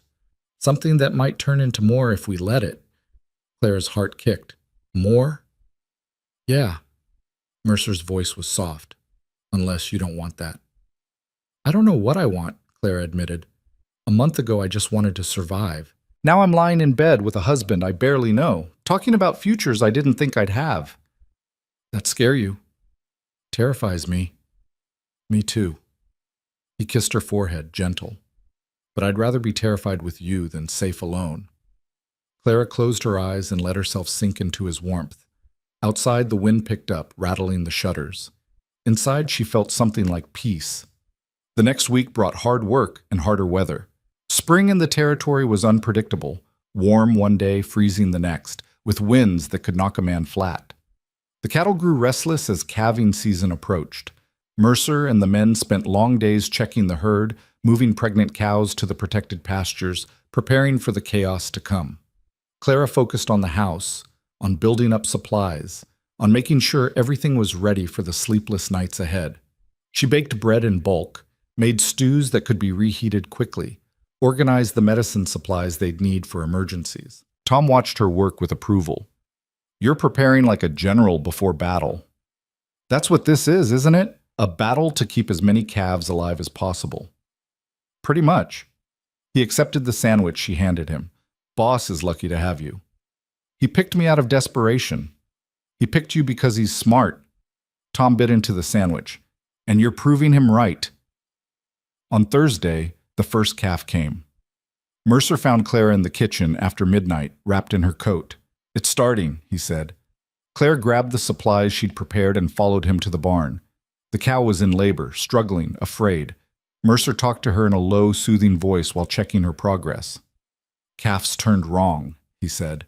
"We'll need to help her." What followed was 2 hours of difficult, messy work. Mercer's hands inside the cow trying to shift the calf into position. Clara holding the lantern, handing him tools, keeping the cow calm with soft words and steady hands. When the calf finally emerged, wet, steaming, perfect, Clara felt tears on her face. "Is it always like this?" she asked. "Sometimes easier, sometimes worse." Mercer wiped his hands, watched the mother lick her newborn clean. "But this is a good start." They stumbled back to the house as dawn broke. Clara heated water for washing while Mercer collapsed into a chair. "Go to bed," she said. "I'll wake you in a few hours. Come with me. I need to clean up, start breakfast. Clara?" He looked at her, exhausted. "Come to bed." She went. They lay together in the gray morning light, too tired to even remove their boots. Mercer's arm wrapped around her waist, pulling her against him. "Thank you," he murmured. "For what?" "Being there. Helping, not running when it got difficult." Clara laced her fingers through his. "Where would I run to?" "Anywhere. You could have stayed in the house. Let me handle it alone." "That's not partnership." "No." His breath was warm against her neck. "It's not." They slept for 3 hours, then woke and did it all again with the next cow. And the next. Calving season lasted 3 weeks. 3 weeks of sleepless nights, emergency births, losses that hurt despite knowing they were inevitable. Clara learned to pull calves, to tube feed the weak ones, to recognize the signs of trouble before they became fatal. She learned the hard truth of ranch life, that you could do everything right and still lose, that nature didn't care about your effort or your intentions. But she also learned the joy of it, of seeing a newborn stand on wobbly legs, of watching a rejected calf bond with a surrogate mother, of counting the living and knowing you'd fought for everyone. By the end, they'd saved 83 calves out of 92 births. Tom called it a miracle. Mercer called it good work. Clara called it the hardest 3 weeks of her life. The morning after the last calf was born, she woke to silence. No urgent calls from the barn, no cattle in distress, just quiet. Mercer was already up, sitting at the table with coffee. "It's over?" Clara asked. "It's over." He looked exhausted but satisfied. "We did good, Clara. Real good." She poured herself coffee and sat across from him. Her hands were scratched, her muscles ached, and she'd never been so tired in her life. "I can't believe we survived that," she said. "You did more than survive. You kept us organized, kept us fed, helped with the difficult births." Mercer reached across the table, took her hand. "I couldn't have done this without you." "Yes, you could have. You've done it before." "Not this well, not with this few losses." He squeezed her hand. "You made the difference." Clara felt something crack open inside her chest. Pride, maybe, or the beginning of belief that she actually belonged here. "We make a good team," she said quietly. "Yeah, we do." That afternoon, Tom and Billy rode into town for supplies. Clara took the opportunity to clean the house properly, something she hadn't had time for in weeks. She scrubbed floors, washed bedding, aired out rooms. She was beating rugs in the yard when a horse approached. Clara looked up and felt her stomach drop. Sarah Dalton sat astride a pretty bay mare, dressed in a riding outfit that probably cost more than Clara's entire wardrobe. "Mrs. Mercer," Sarah said coolly. "I hope I'm not interrupting." Clara set down the rug beater. "What do you want?" "To talk. Civilly, if possible." "I think we said everything that needed saying at church." Sarah dismounted, tied her horse. "I was cruel, I know that. I came to apologize." Clara crossed her arms. "Go ahead." Sarah took a breath. "I'm sorry for what I said. It was petty and mean, and you didn't deserve it." "Why now? Why not at church?" "Because your husband forced me to apologize then. This time it's my choice." Sarah met her eyes. "I was jealous. That's the truth. I'd known Jonah Mercer for years, and he never looked at me the way he looks at you." Clara didn't know what to say to that. "I thought I'd have time," Sarah continued. "Thought eventually he'd see me as an option. Then you appeared, and—" She laughed without humor. 3 days. He knew you 3 days and married you." That bothers you. It drives me insane. Sarah's honesty was startling. But that's not your fault. You didn't do anything wrong. You just wanted a chance, same as anyone. Then why attack me? Because it's easier to hate you than to face the fact that he never wanted me. Sarah looked away. I'm not proud of it, but there it is. Clara studied her, this beautiful woman who'd spent her life being wanted, who couldn't understand being overlooked. He's a good man, Clara said finally. I know. And I'm not giving him up just because you decided you want him now. Sarah smiled, sad and genuine. I wouldn't expect you to. She untied her horse, prepared to mount. For what it's worth, I think he chose well. You're tougher than you look. I've had to be. I can see that. Sarah swung into the saddle. I won't bother you again, Mrs. Mercer, but if you ever need anything in town, female company, supplies, help, you can ask. I meant what I said. I'm sorry. She rode away before Clara could respond. Clara stood in the yard watching her go and felt the strangest sensation. Not quite forgiveness, but close. Understanding, maybe.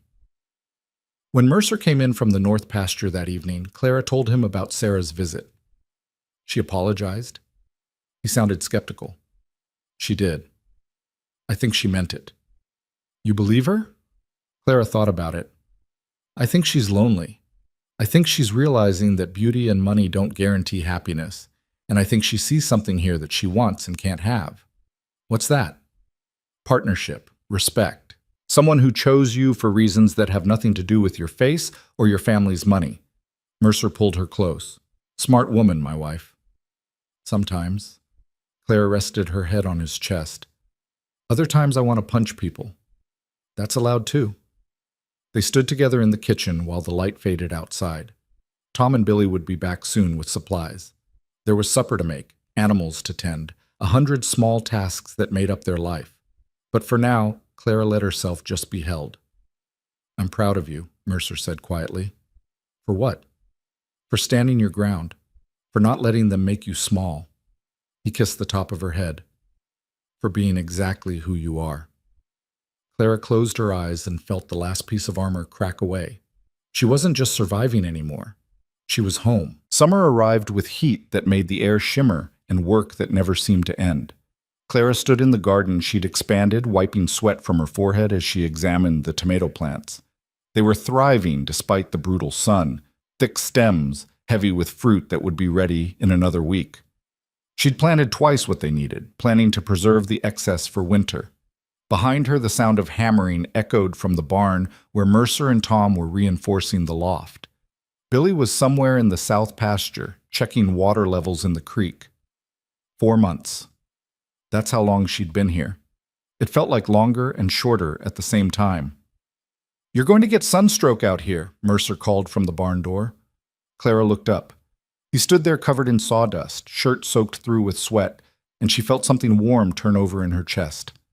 I'm almost done. That's what you said an hour ago. This time I mean it. He crossed the yard, taking in the neat rows of vegetables, the carefully tended herbs near the house. This looks good. Really good. It'll look better when everything's producing. Clara pulled a weed that had dared show its face. We'll have enough to sell some in town if the harvest comes in like I think it will. Mercer crouched beside her, examining a squash plant. You've got a talent for this. My mother had a garden. I learned from her. She'd be proud. The words hit harder than Clara expected. She stood quickly, brushing dirt from her hands. I should start lunch. Inside the house, she let herself breathe. Her mother would have been proud of the garden, of the life Clara was building. But she also would have asked the question Clara kept avoiding. Are you happy? Clara didn't know how to answer that. She was content, certainly, satisfied with the work, comfortable with Mercer in ways that surprised her. But happy? She started slicing bread, hands moving automatically while her mind wandered. The door opened and Mercer came in, washed his hands at the basin. You all right? He asked. Fine. You got quiet out there. Clara set down the knife. Do you ever think about what comes next? Next how? After this. After we've got the ranch running smoothly, after the crops are established, after... She gestured vaguely. After the building part is done. What then? Mercer dried his hands, considering. I guess we maintain it, keep improving, maybe expand if we can afford it. That's it? Just more of the same? What else would there be? Clara couldn't articulate what she meant. Some restless feeling that had been growing lately, a sense that she was still waiting for something without knowing what. Never mind, she said. I'm just tired. You've been working too hard. So have you. Yeah, but I'm used to it. He moved closer, touched her face gently. Take the afternoon off, rest. There's too much to do. And it'll still be there tomorrow. His thumb traced her cheekbone. You've been going since dawn. Rest, Clara. She wanted to argue, wanted to point out that rest was a luxury they couldn't afford, but the truth was she was exhausted. Maybe for an hour, she conceded. Good. Clara lay down in their bedroom, intending to close her eyes for a few minutes. She woke 3 hours later to the sound of voices outside. Tom and Billy, back from their work, talking to Mercer about something that needed fixing. She sat up, disoriented. The light had changed, gone golden with late afternoon.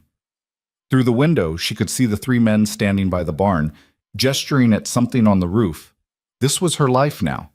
These men, this ranch, these endless tasks. It was more than she'd had before, more than she'd hoped for on that platform in Dawson Creek. So why did it sometimes feel like something was missing? That night at supper, Tom mentioned the town dance. It's in 2 weeks, he said, passing potatoes. Annual summer social. Pretty much everyone goes. Clara looked at Mercer. Do we usually go? I haven't in years. Never saw the point. You should go this year, Tom said. Show people you're not hermits. We're not hermits, Clara protested. You've been to town twice since the wedding. People are starting to talk. People are always talking, Mercer said. Yeah, but this time they're saying you're ashamed of your wife, that you're keeping her hidden. Clara's fork clattered against her plate. They're saying what? Tom winced. I probably shouldn't have mentioned it. No, you should have. Clara looked at Mercer. Is that really what they think? Who cares what they think? I do. We can't avoid town forever just because some women were catty. She pushed back from the table. We should go to the dance. You sure about that? No, but we should do it anyway. Mercer studied her, then nodded slowly. All right, we'll go. Billy spoke up, surprising everyone. I'll come too, for moral support. Tom grinned. Hell, if Billy's going, I'm definitely going. Might find myself a dancing partner.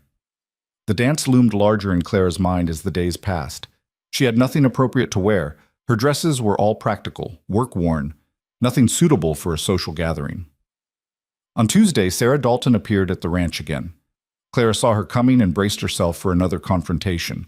But Sarah dismounted with a large package in her arms, smiling tentatively.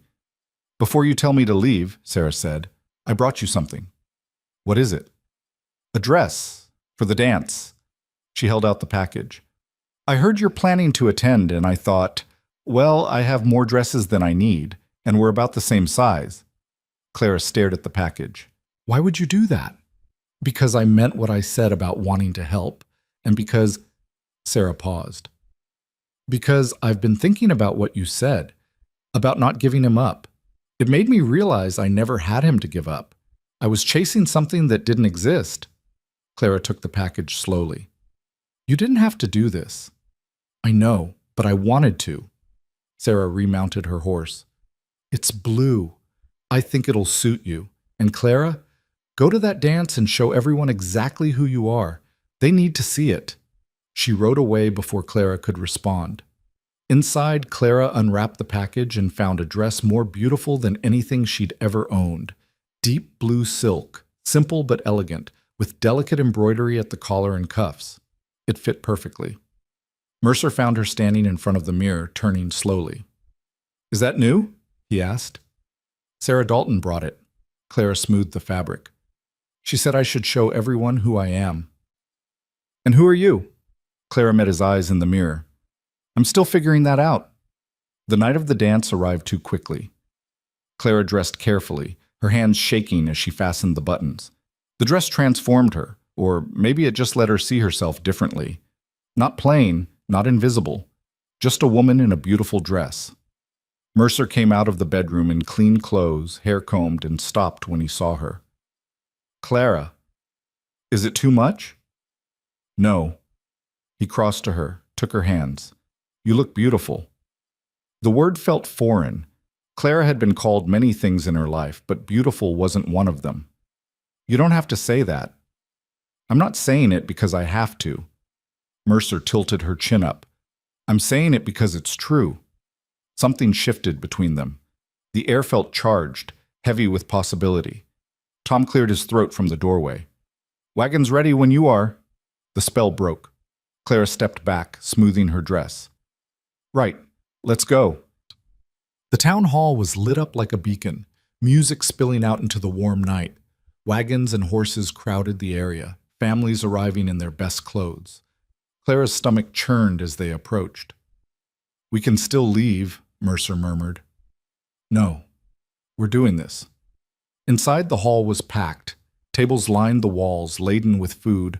A small band played in the corner, fiddle, guitar, someone on a makeshift drum. People danced in the center, talked in clusters, laughed too loud. Conversation stopped when Clara and Mercer entered. Clara felt every eye on her dress, her hair, her hand tucked into Mercer's arm. She forced herself to keep walking, to not shrink under the scrutiny. Patterson approached first.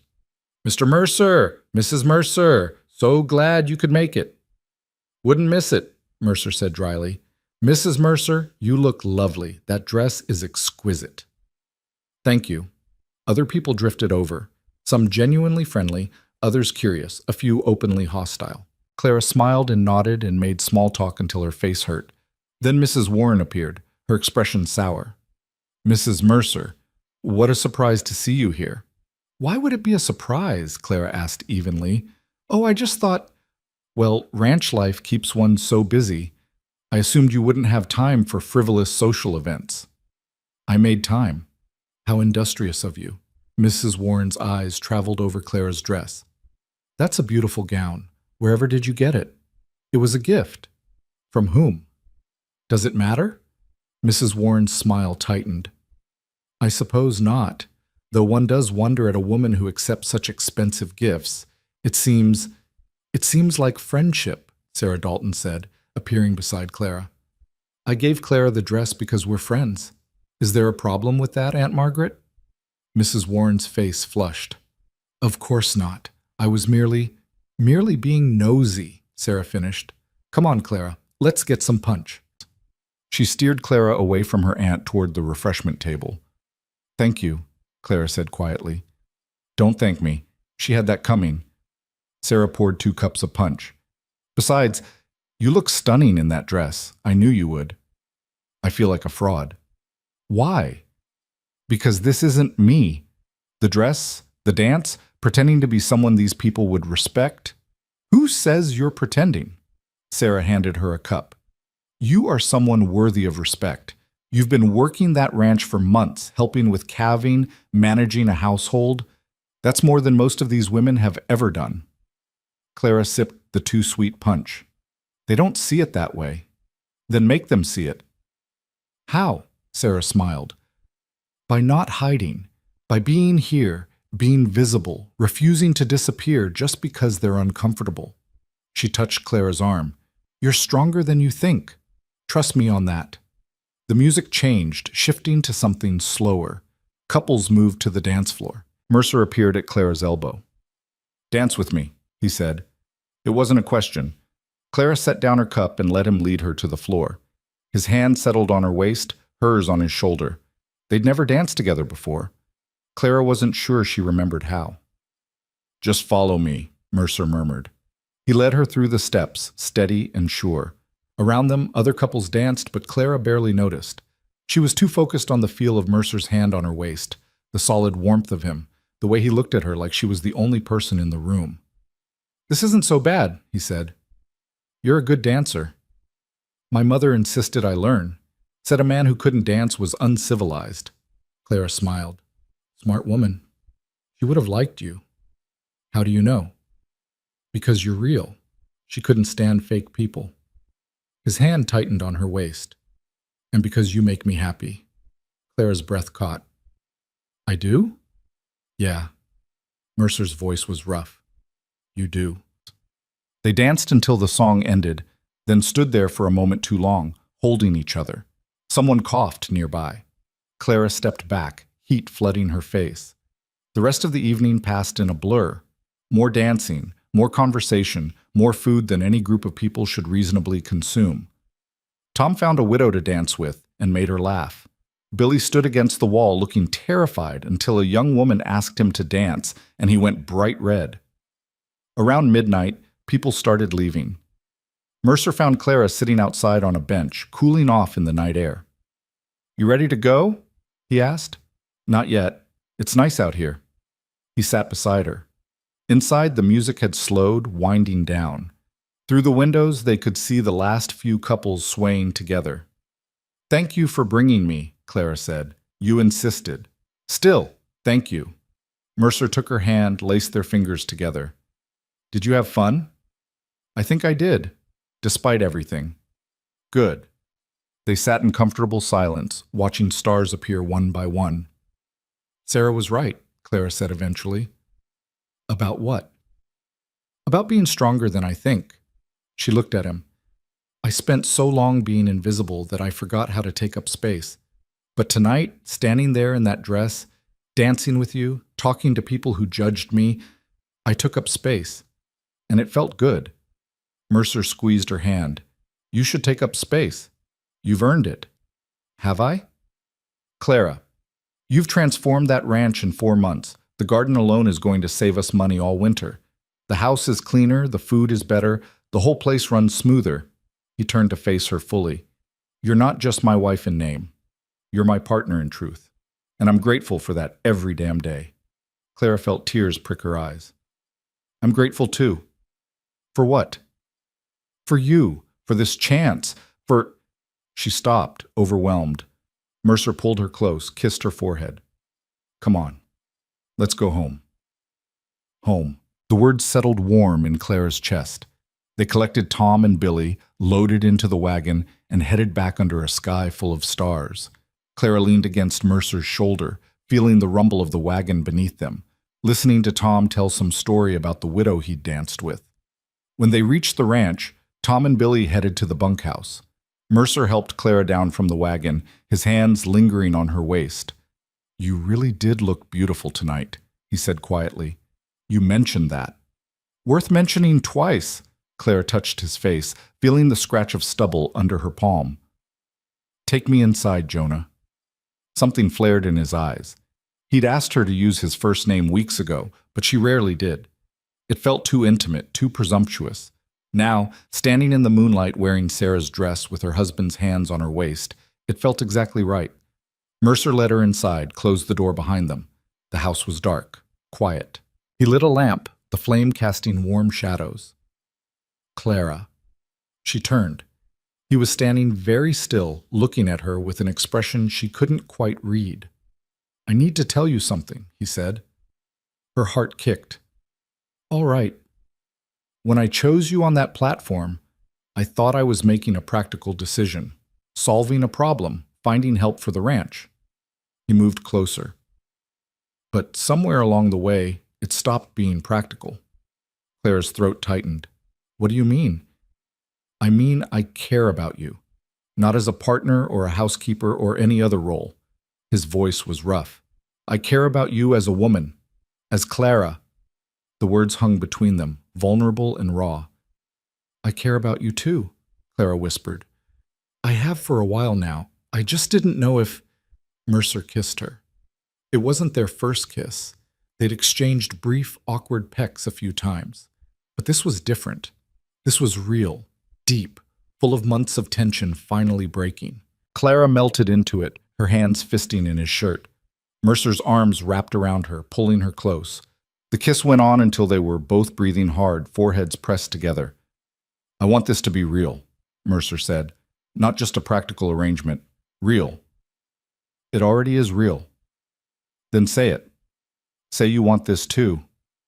Clara looked up at him, this man who'd chosen her when no one else would, who'd defended her, respected her, given her space to become whoever she needed to be. I want this, she said clearly.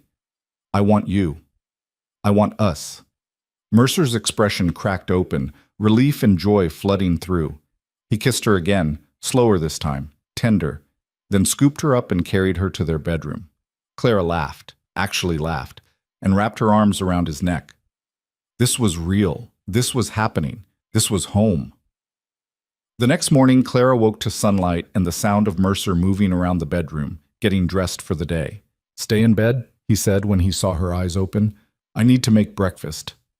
"Tom can handle it. You earned a rest." He sat on the edge of the bed, brushed hair from her face. "How do you feel?" Clara considered. Her body ached in new ways, but her chest felt light, free. "Good," she said. "Really good." "No regrets?" "None." She caught his hand, kissed his palm. "You?" "Not even close."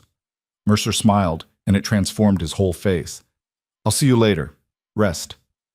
After he left, Clara lay in bed watching dust motes dance in the sunlight. Something had shifted fundamentally between them. They'd crossed a line that couldn't be uncrossed, and Clara found she didn't want to go back. She rose eventually, dressed, and found Tom in the kitchen making a mess of breakfast. "Oh, thank God," he said when he saw her. "I can't cook worth a damn. How do you make biscuits?" "Move over." Clara took charge, assembling ingredients while Tom watched gratefully. "You look happy," he observed. "Do I?" "Yeah, different than before. Lighter, maybe?" Clara mixed dough, considering. "I think I am happy. Actually happy, not just content." "Good. You deserve it." Tom poured coffee. "Boss seems different too. Been whistling all morning." "Jonah whistles?" "First time I've heard it in 3 years." Tom grinned. "Whatever happened last night, keep it up." The weeks that followed were some of the best Clara had ever known. The work continued, endless, difficult, but now it felt like building something together rather than just surviving.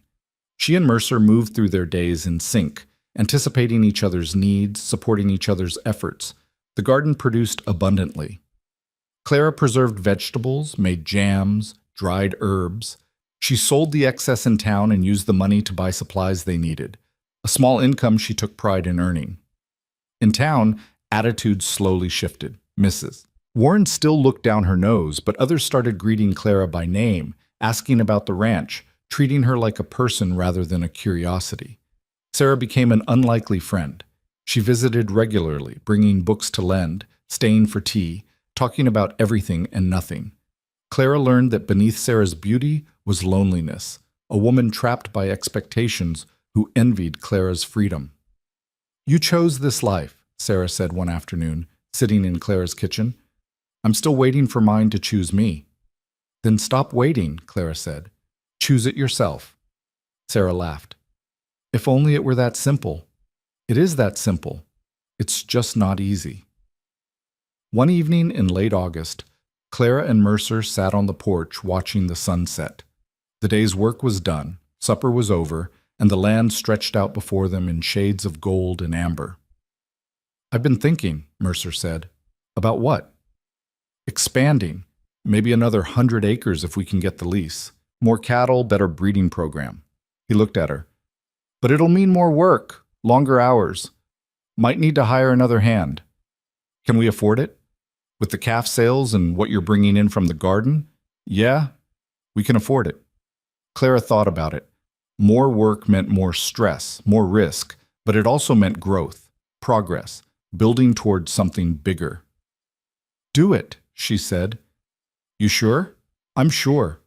This ranch can handle it. We can handle it." Mercer pulled her close, kissed the top of her head. "I love you." The words came so naturally, so easily, that it took Clara a moment to register them. "What?" "I love you," he repeated, no hesitation. "I should have said it sooner, but I'm saying it now. I love you, Clara." Clara's eyes filled with tears, happy tears, the kind she'd forgotten existed. "I love you too," she whispered. "So much." They sat together as darkness fell, wrapped in each other, and Clara thought about the journey that had brought her here. 7 rejections, 7 times being told she wasn't enough. But she'd kept trying, kept showing up, kept believing that somewhere, somehow, there was a place for her. And she'd been right. This ranch, this man, this life. It was hers.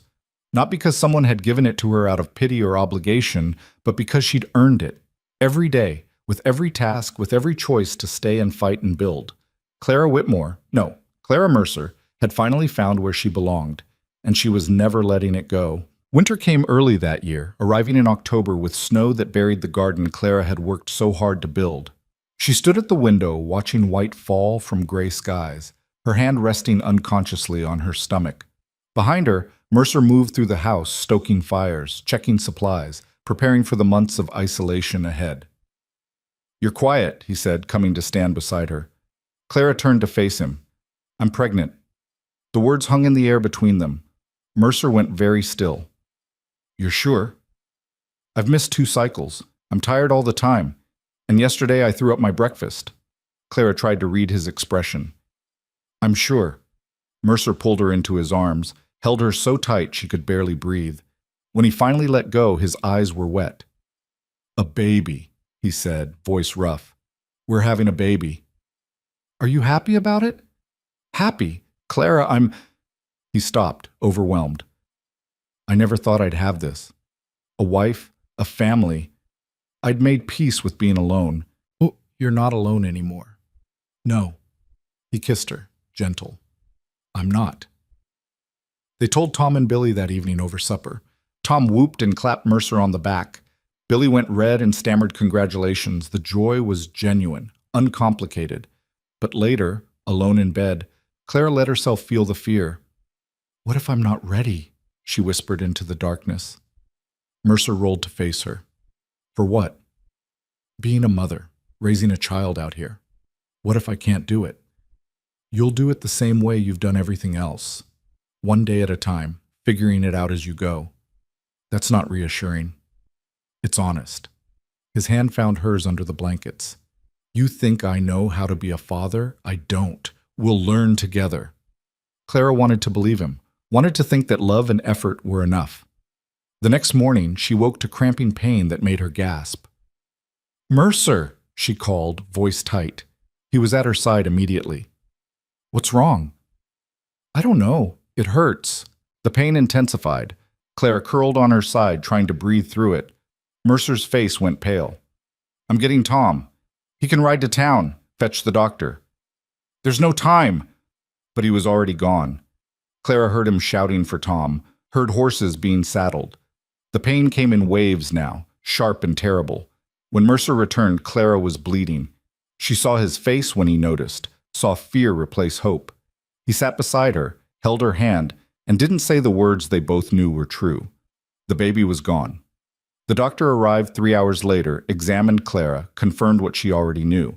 A miscarriage. Common, especially for first pregnancies.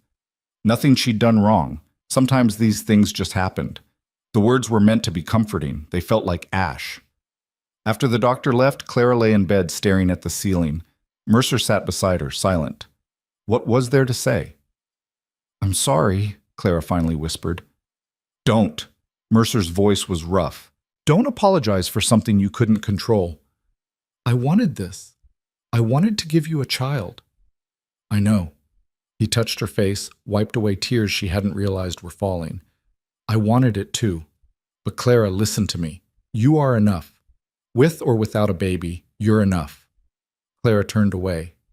She knew he meant it, knew he loved her, but the grief was too fresh, too raw. The days that followed were dark. Clara moved through tasks mechanically, cooking, cleaning, tending to what needed tending. But the life had gone out of her. The spark that had been building since she'd arrived on the ranch flickered and dimmed. Mercer tried to help, tried to comfort her. But grief was a solitary country, and Clara was lost in it. A week after the miscarriage, Sarah appeared at the ranch. "I heard," she said simply. "I'm sorry." Clara let her in because refusing seemed like too much effort. They sat at the kitchen table with tea neither of them drank. "I lost a baby once," Sarah said quietly. Clara looked up, startled. "You were pregnant?" 4 years ago, I was young, stupid, in love with a man who promised to marry me." Sarah's smile was bitter. "He left when I told him. I lost the baby 2 months later. No one ever knew except my mother, and she made sure it stayed that way." I'm sorry. Don't be. I'm telling you because I know what this feels like. The guilt, the grief, the sense that your body betrayed you. Sarah met her eyes. And I'm telling you it gets easier. Not better, not quickly, but easier. I don't know how to move past this. You don't move past it. You move through it, day by day, hour by hour. Sarah reached across the table, took Clara's hand. And you let people help you. That's the part I got wrong. I tried to do it alone and it nearly destroyed me. After Sarah left, Clara sat with those words. Let people help you. That night, she finally talked to Mercer. Really talked. About the fear, the guilt, the sense of failure. About how she'd started to believe she was building something permanent only to have it ripped away. Mercer listened.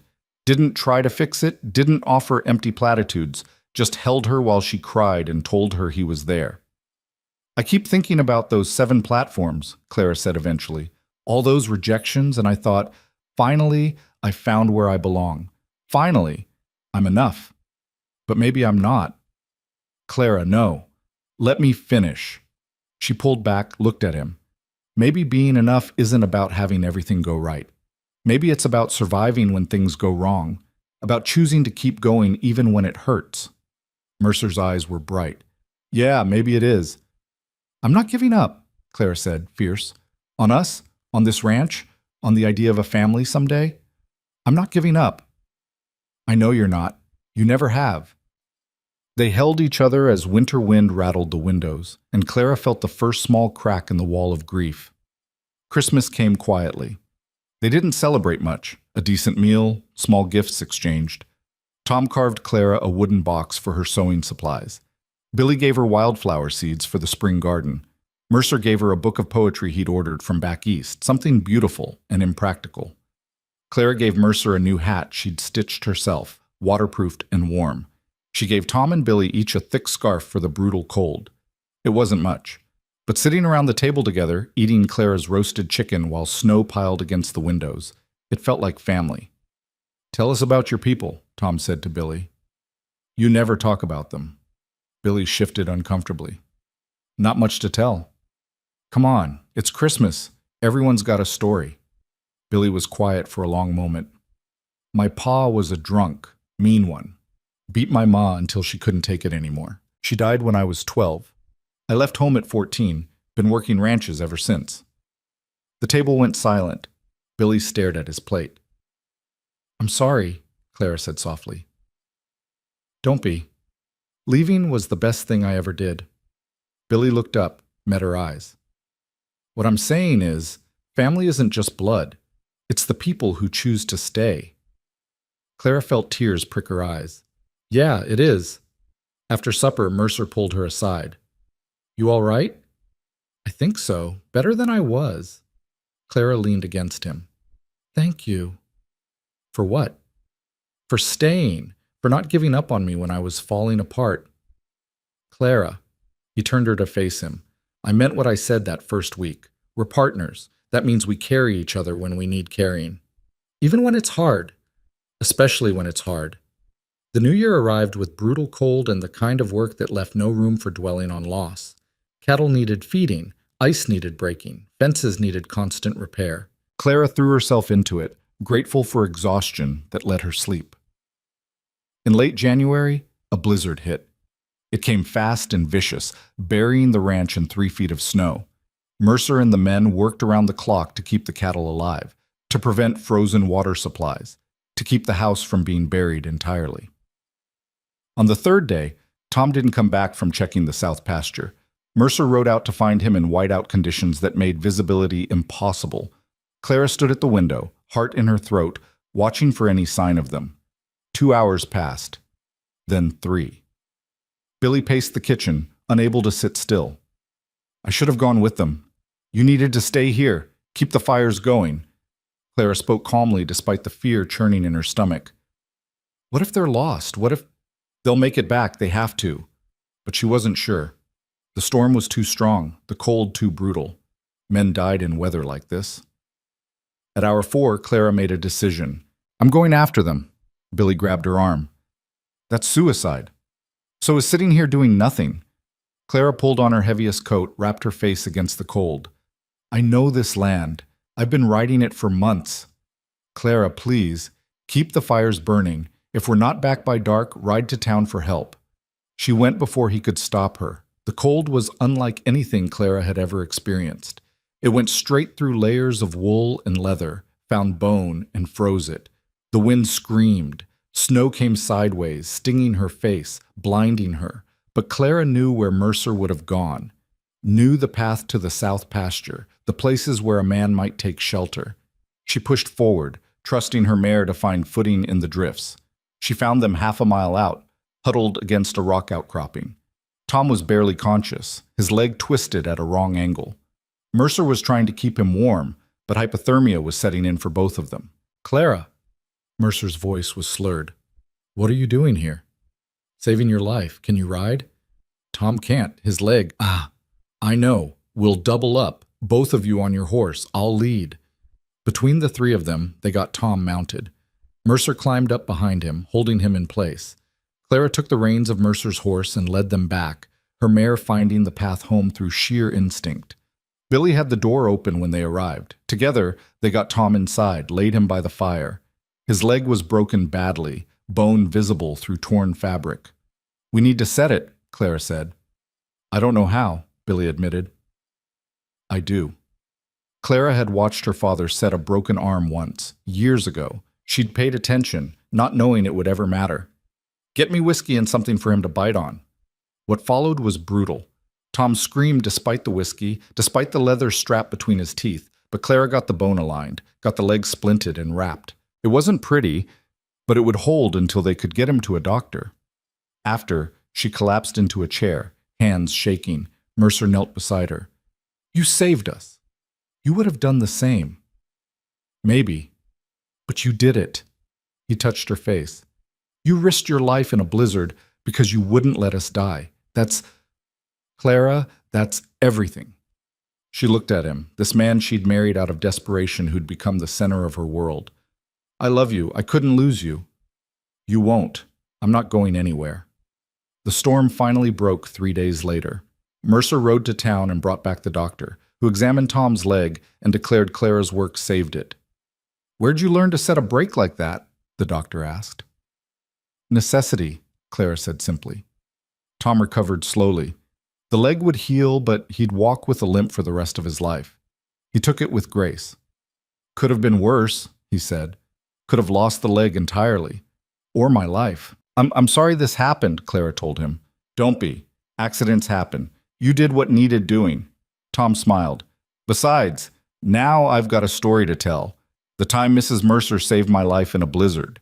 That'll get me drinks in town for years. As winter slowly released its grip, Clara found herself changing. The grief over the lost baby was still there, would always be there. But it had settled into something she could carry instead of something that buried her. She started planning for spring. New crops for the garden, repairs that needed doing, improvements to the house. She wrote to her brother for the first time in over a year, a short letter that said she was married, she was well, she was happy. His response came in March. Brief, formal, but not unkind. He was glad she'd found a place for herself. His wife sent regards. It wasn't much, but it was closure. In April, Sarah rode out with news. I'm leaving, she announced. Clara looked up from the bread she was kneading. Leaving? Dawson Creek, Montana, all of it. Sarah's eyes were bright. I'm going to San Francisco. I have a cousin there who runs a dress shop. She's offered me a partnership. Sarah, that's wonderful. I should have done it years ago. Should have stopped waiting for my life to start and just started it myself. She smiled. You taught me that. I didn't teach you anything. Yes, you did. You showed me what it looks like to choose your own path, even when it's hard, to build something from nothing. Sarah took Clara's hand. Thank you. For what?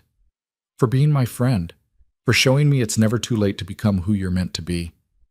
After Sarah left, Clara stood on the porch watching her ride away. Another ending, another beginning. You're going to miss her, Mercer said, coming to stand beside her. Yeah, but I'm happy for her. Me too. He pulled her close. You know what today is? Clara thought. April 8th. 1 year since you arrived. 1 year since I walked into town late and found you standing on that platform. A year. It felt like a lifetime. Best decision I ever made, Mercer said quietly. Clara turned in his arms. Choosing me? Yeah, choosing you. Summer arrived with heat and abundance. The garden exploded with growth, producing more than Clara had dared hope for. The cattle thrived. The ranch prospered. In July, Clara realized she was pregnant again. This time, she waited a month before telling Mercer. Waited to be sure, to let herself believe it might actually happen. When she finally told him, his joy was tempered with fear. Are you sure you want this? He asked. After what happened? I'm terrified, Clara admitted. But I want this. I want our baby. Then we'll be terrified together. The pregnancy was difficult. Clara was sick constantly, exhausted, swollen. But the baby grew strong, heartbeat steady. The doctor visited regularly, monitoring her closely. Everything looks good, he said during one visit. But you need to rest. No heavy lifting, no overexertion. Clara tried, but there was too much work, too much that needed doing. She couldn't just stop. Mercer finally put his foot down. Hire another hand, Clara insisted. I'm hiring 2, and you're going to rest if I have to tie you to a chair. You wouldn't dare. Try me. The new hands arrived in August, a married couple, experienced ranch workers looking for steady employment. Robert and Ann Carson were in their 30s, competent and hardworking. Ann took over most of Clara's household duties, freeing her to rest. I feel useless, Clara complained. You're growing a human, Ann said practically. That's not useless.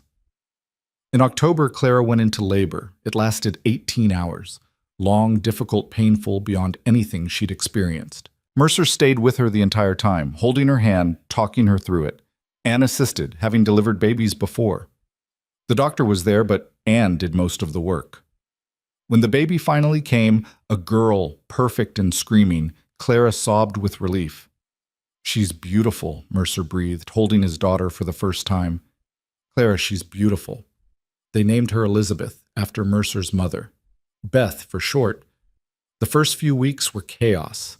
Beth cried constantly, slept in brief intervals, demanded everything. Clara was exhausted, overwhelmed, terrified she was doing everything wrong. Is she supposed to cry this much? She asked Ann. All babies cry. You're doing fine. I don't feel fine. I feel like I'm failing. You're not failing. You're learning. Ann squeezed her shoulder. Give yourself time. Slowly, Clara found her rhythm. Beth's cries became decipherable, hungry, tired, uncomfortable. She learned to nurse, to soothe, to function on almost no sleep. Mercer was surprisingly natural with Beth. He'd hold her for hours, talking to her in a low voice, walking her around the house when she fussed. Watching him with their daughter, Clara fell in love with him all over again. One night, feeding Beth in the quiet darkness, Clara thought about everything that had led to this moment. The 7 rejections, the desperation, the choice to keep trying despite knowing she might fail again. If she'd given up after 6 platforms, she never would have met Mercer, never would have built this life, never would have held this baby. All of it, the pain, the fear, the uncertainty, had been worth it. Beth finished nursing and Clara held her close, breathing in that new baby smell. You're going to have a good life, Clara whispered. Your father and I, we're going to make sure of it. You'll grow up knowing you're loved, knowing you're wanted. You'll never have to beg for scraps or accept less than you deserve. Beth made a small sound, already drifting to sleep. And when things get hard, because they will get hard, you'll know how to stand up, how to fight, how to choose yourself. Clara kissed her daughter's head. That's what I'm going to teach you. In spring, when Beth was 6 months old, Clara started a project. The town needed a school. Children were growing up illiterate, uneducated, with no prospects beyond following their parents into ranching or domestic work. Clara had been thinking about it for months. I want to start a school, she told Mercer. Where? Here, in our barn, at least to start. I can teach reading, writing, basic mathematics. Mercer considered. That's a lot of work. I know, but I can do it. Anne can help with Beth during lessons. Clara leaned forward. These children deserve better, Jonah. They deserve a chance. You're right. They do. He smiled. Do it. But Clara presented the idea at the next town meeting. The reaction was mixed, some people enthusiastic, others skeptical. Who's going to pay for it? Someone asked. I'll teach for free, Clara said. At least the first year. Families can contribute what they can afford, but no child will be turned away for lack of money. And you're qualified to teach? Mrs. Warren asked, skeptical as always. I'm literate. I can do mathematics. I've read extensively. Clara met her eyes. I'm more qualified than no one, which is what these children have now. The vote was close, but it passed. The school opened in September. Clara had 8 students the first week, ranging from 6 to 14, various levels of ability. She taught them in the barn using slates and books she'd ordered from back east with money from the ranch profits. It was hard work. Some children learned quickly, eager for knowledge. Others struggled, frustrated by concepts that didn't come naturally. Clara learned to adapt, to find different ways of teaching the same material. By winter, she had 12 students. By spring, 18. The community started to shift around her. Parents who'd been skeptical began to see their children learning, growing, developing skills that might let them become more than ranch hands. Grudging respect turned to appreciation. Mrs. Warren even visited one day, watching Clara teach. I was wrong about you, she said after. Clara looked up from her desk. Excuse me? I thought you were just a desperate woman who trapped a good man. I was wrong. Mrs. Warren's expression was stiff but sincere. You've done more for this community in 2 years than most do in a lifetime. My apologies. It wasn't much, but coming from Mrs. Warren, it was everything. 2 years became 3. 3 became 5. Beth grew into a bright, curious child who helped Clara in the garden and sat quietly during lessons, absorbing everything. Tom's leg healed enough that he could work again, though he'd never move quite right. Billy gained confidence, eventually courting a young woman from a neighboring ranch. The ranch expanded. They added another 100 acres, improved the breeding stock, built a new barn. Robert and Ann stayed on, becoming less like employees and more like family. Sarah wrote from San Francisco. Her dress shop was thriving. She was happy, fulfilled, living the life she'd chosen. And Clara taught. Year after year, students came through her school. Some stayed in the community. Others left for opportunities elsewhere, carrying the education Clara had given them. One fall morning, 5 years after arriving in Dawson Creek, Clara stood in the schoolhouse. They'd built a proper building finally, with the community's help, and looked at her students. 23 children, all learning, all growing. A knock on the door interrupted the lesson. A young woman stood there, travel-worn, clutching a carpet bag. I'm sorry to interrupt, she said nervously. I'm looking for Mrs. Mercer. I heard she runs a school here. Clara walked to the door. I'm Mrs. Mercer. The woman's face fluttered with relief. I came from Iowa. I heard about what you're doing here, how you teach children regardless of their ability to pay. I was wondering, she swallowed hard, I was wondering if you might need help. I can teach. I'm good with children. I just need a chance. Clara looked at this woman, young, uncertain, desperate for opportunity, and saw herself 5 years ago. What's your name? Clara asked. Margaret. Margaret Holmes. Well, Margaret, I think we can find a place for you. Clara stepped aside. Come in. Let me show you around. As Margaret entered, Clara caught Mercer's eye through the window. He was out front with Beth, having brought her to school. He smiled, knowing exactly what Clara was thinking. This was how it worked. You got your chance, you built something, and then you gave others their chance. You paid forward the opportunities you'd been given. That evening, after Margaret had been settled in the spare room and Beth was asleep, Clara and Mercer sat on the porch watching the sun set. You're thinking, Mercer observed. I'm remembering that platform, standing there for the 7th time, sure I'd be rejected again. Clara took his hand. If I'd given up after 6, if I'd decided it wasn't worth trying again. But you didn't give up. No, I didn't. She looked at him. And everything I have now, everything we built, it exists because I was too stubborn to quit. Not stubborn, strong. Mercer kissed her temple. There's a difference. Clara thought about that, about strength versus stubbornness, about survival versus living, about all the small choices that had led to this moment. I want Beth to know that, she said, when she's older. I want her to know that being rejected doesn't mean being worthless, that sometimes the best things come after you've been told no 100 times. We'll teach her, Mercer promised. Together. They sat in comfortable silence as stars emerged one by one, the same stars that had watched Clara stand on that platform, that had witnessed her transformation from overlooked woman to someone who mattered. She'd learned something important in these 5 years, something she wished she could tell her younger self. Your worth isn't determined by who chooses you. It's determined by who you choose to become. Clara had chosen to become someone who didn't give up, someone who built instead of broke, someone who took chances and worked hard and refused to be invisible. And in doing that, she'd created a life that mattered. Not because it was perfect, it wasn't. Not because it was easy, it never was. But because it was real. Because it was hers.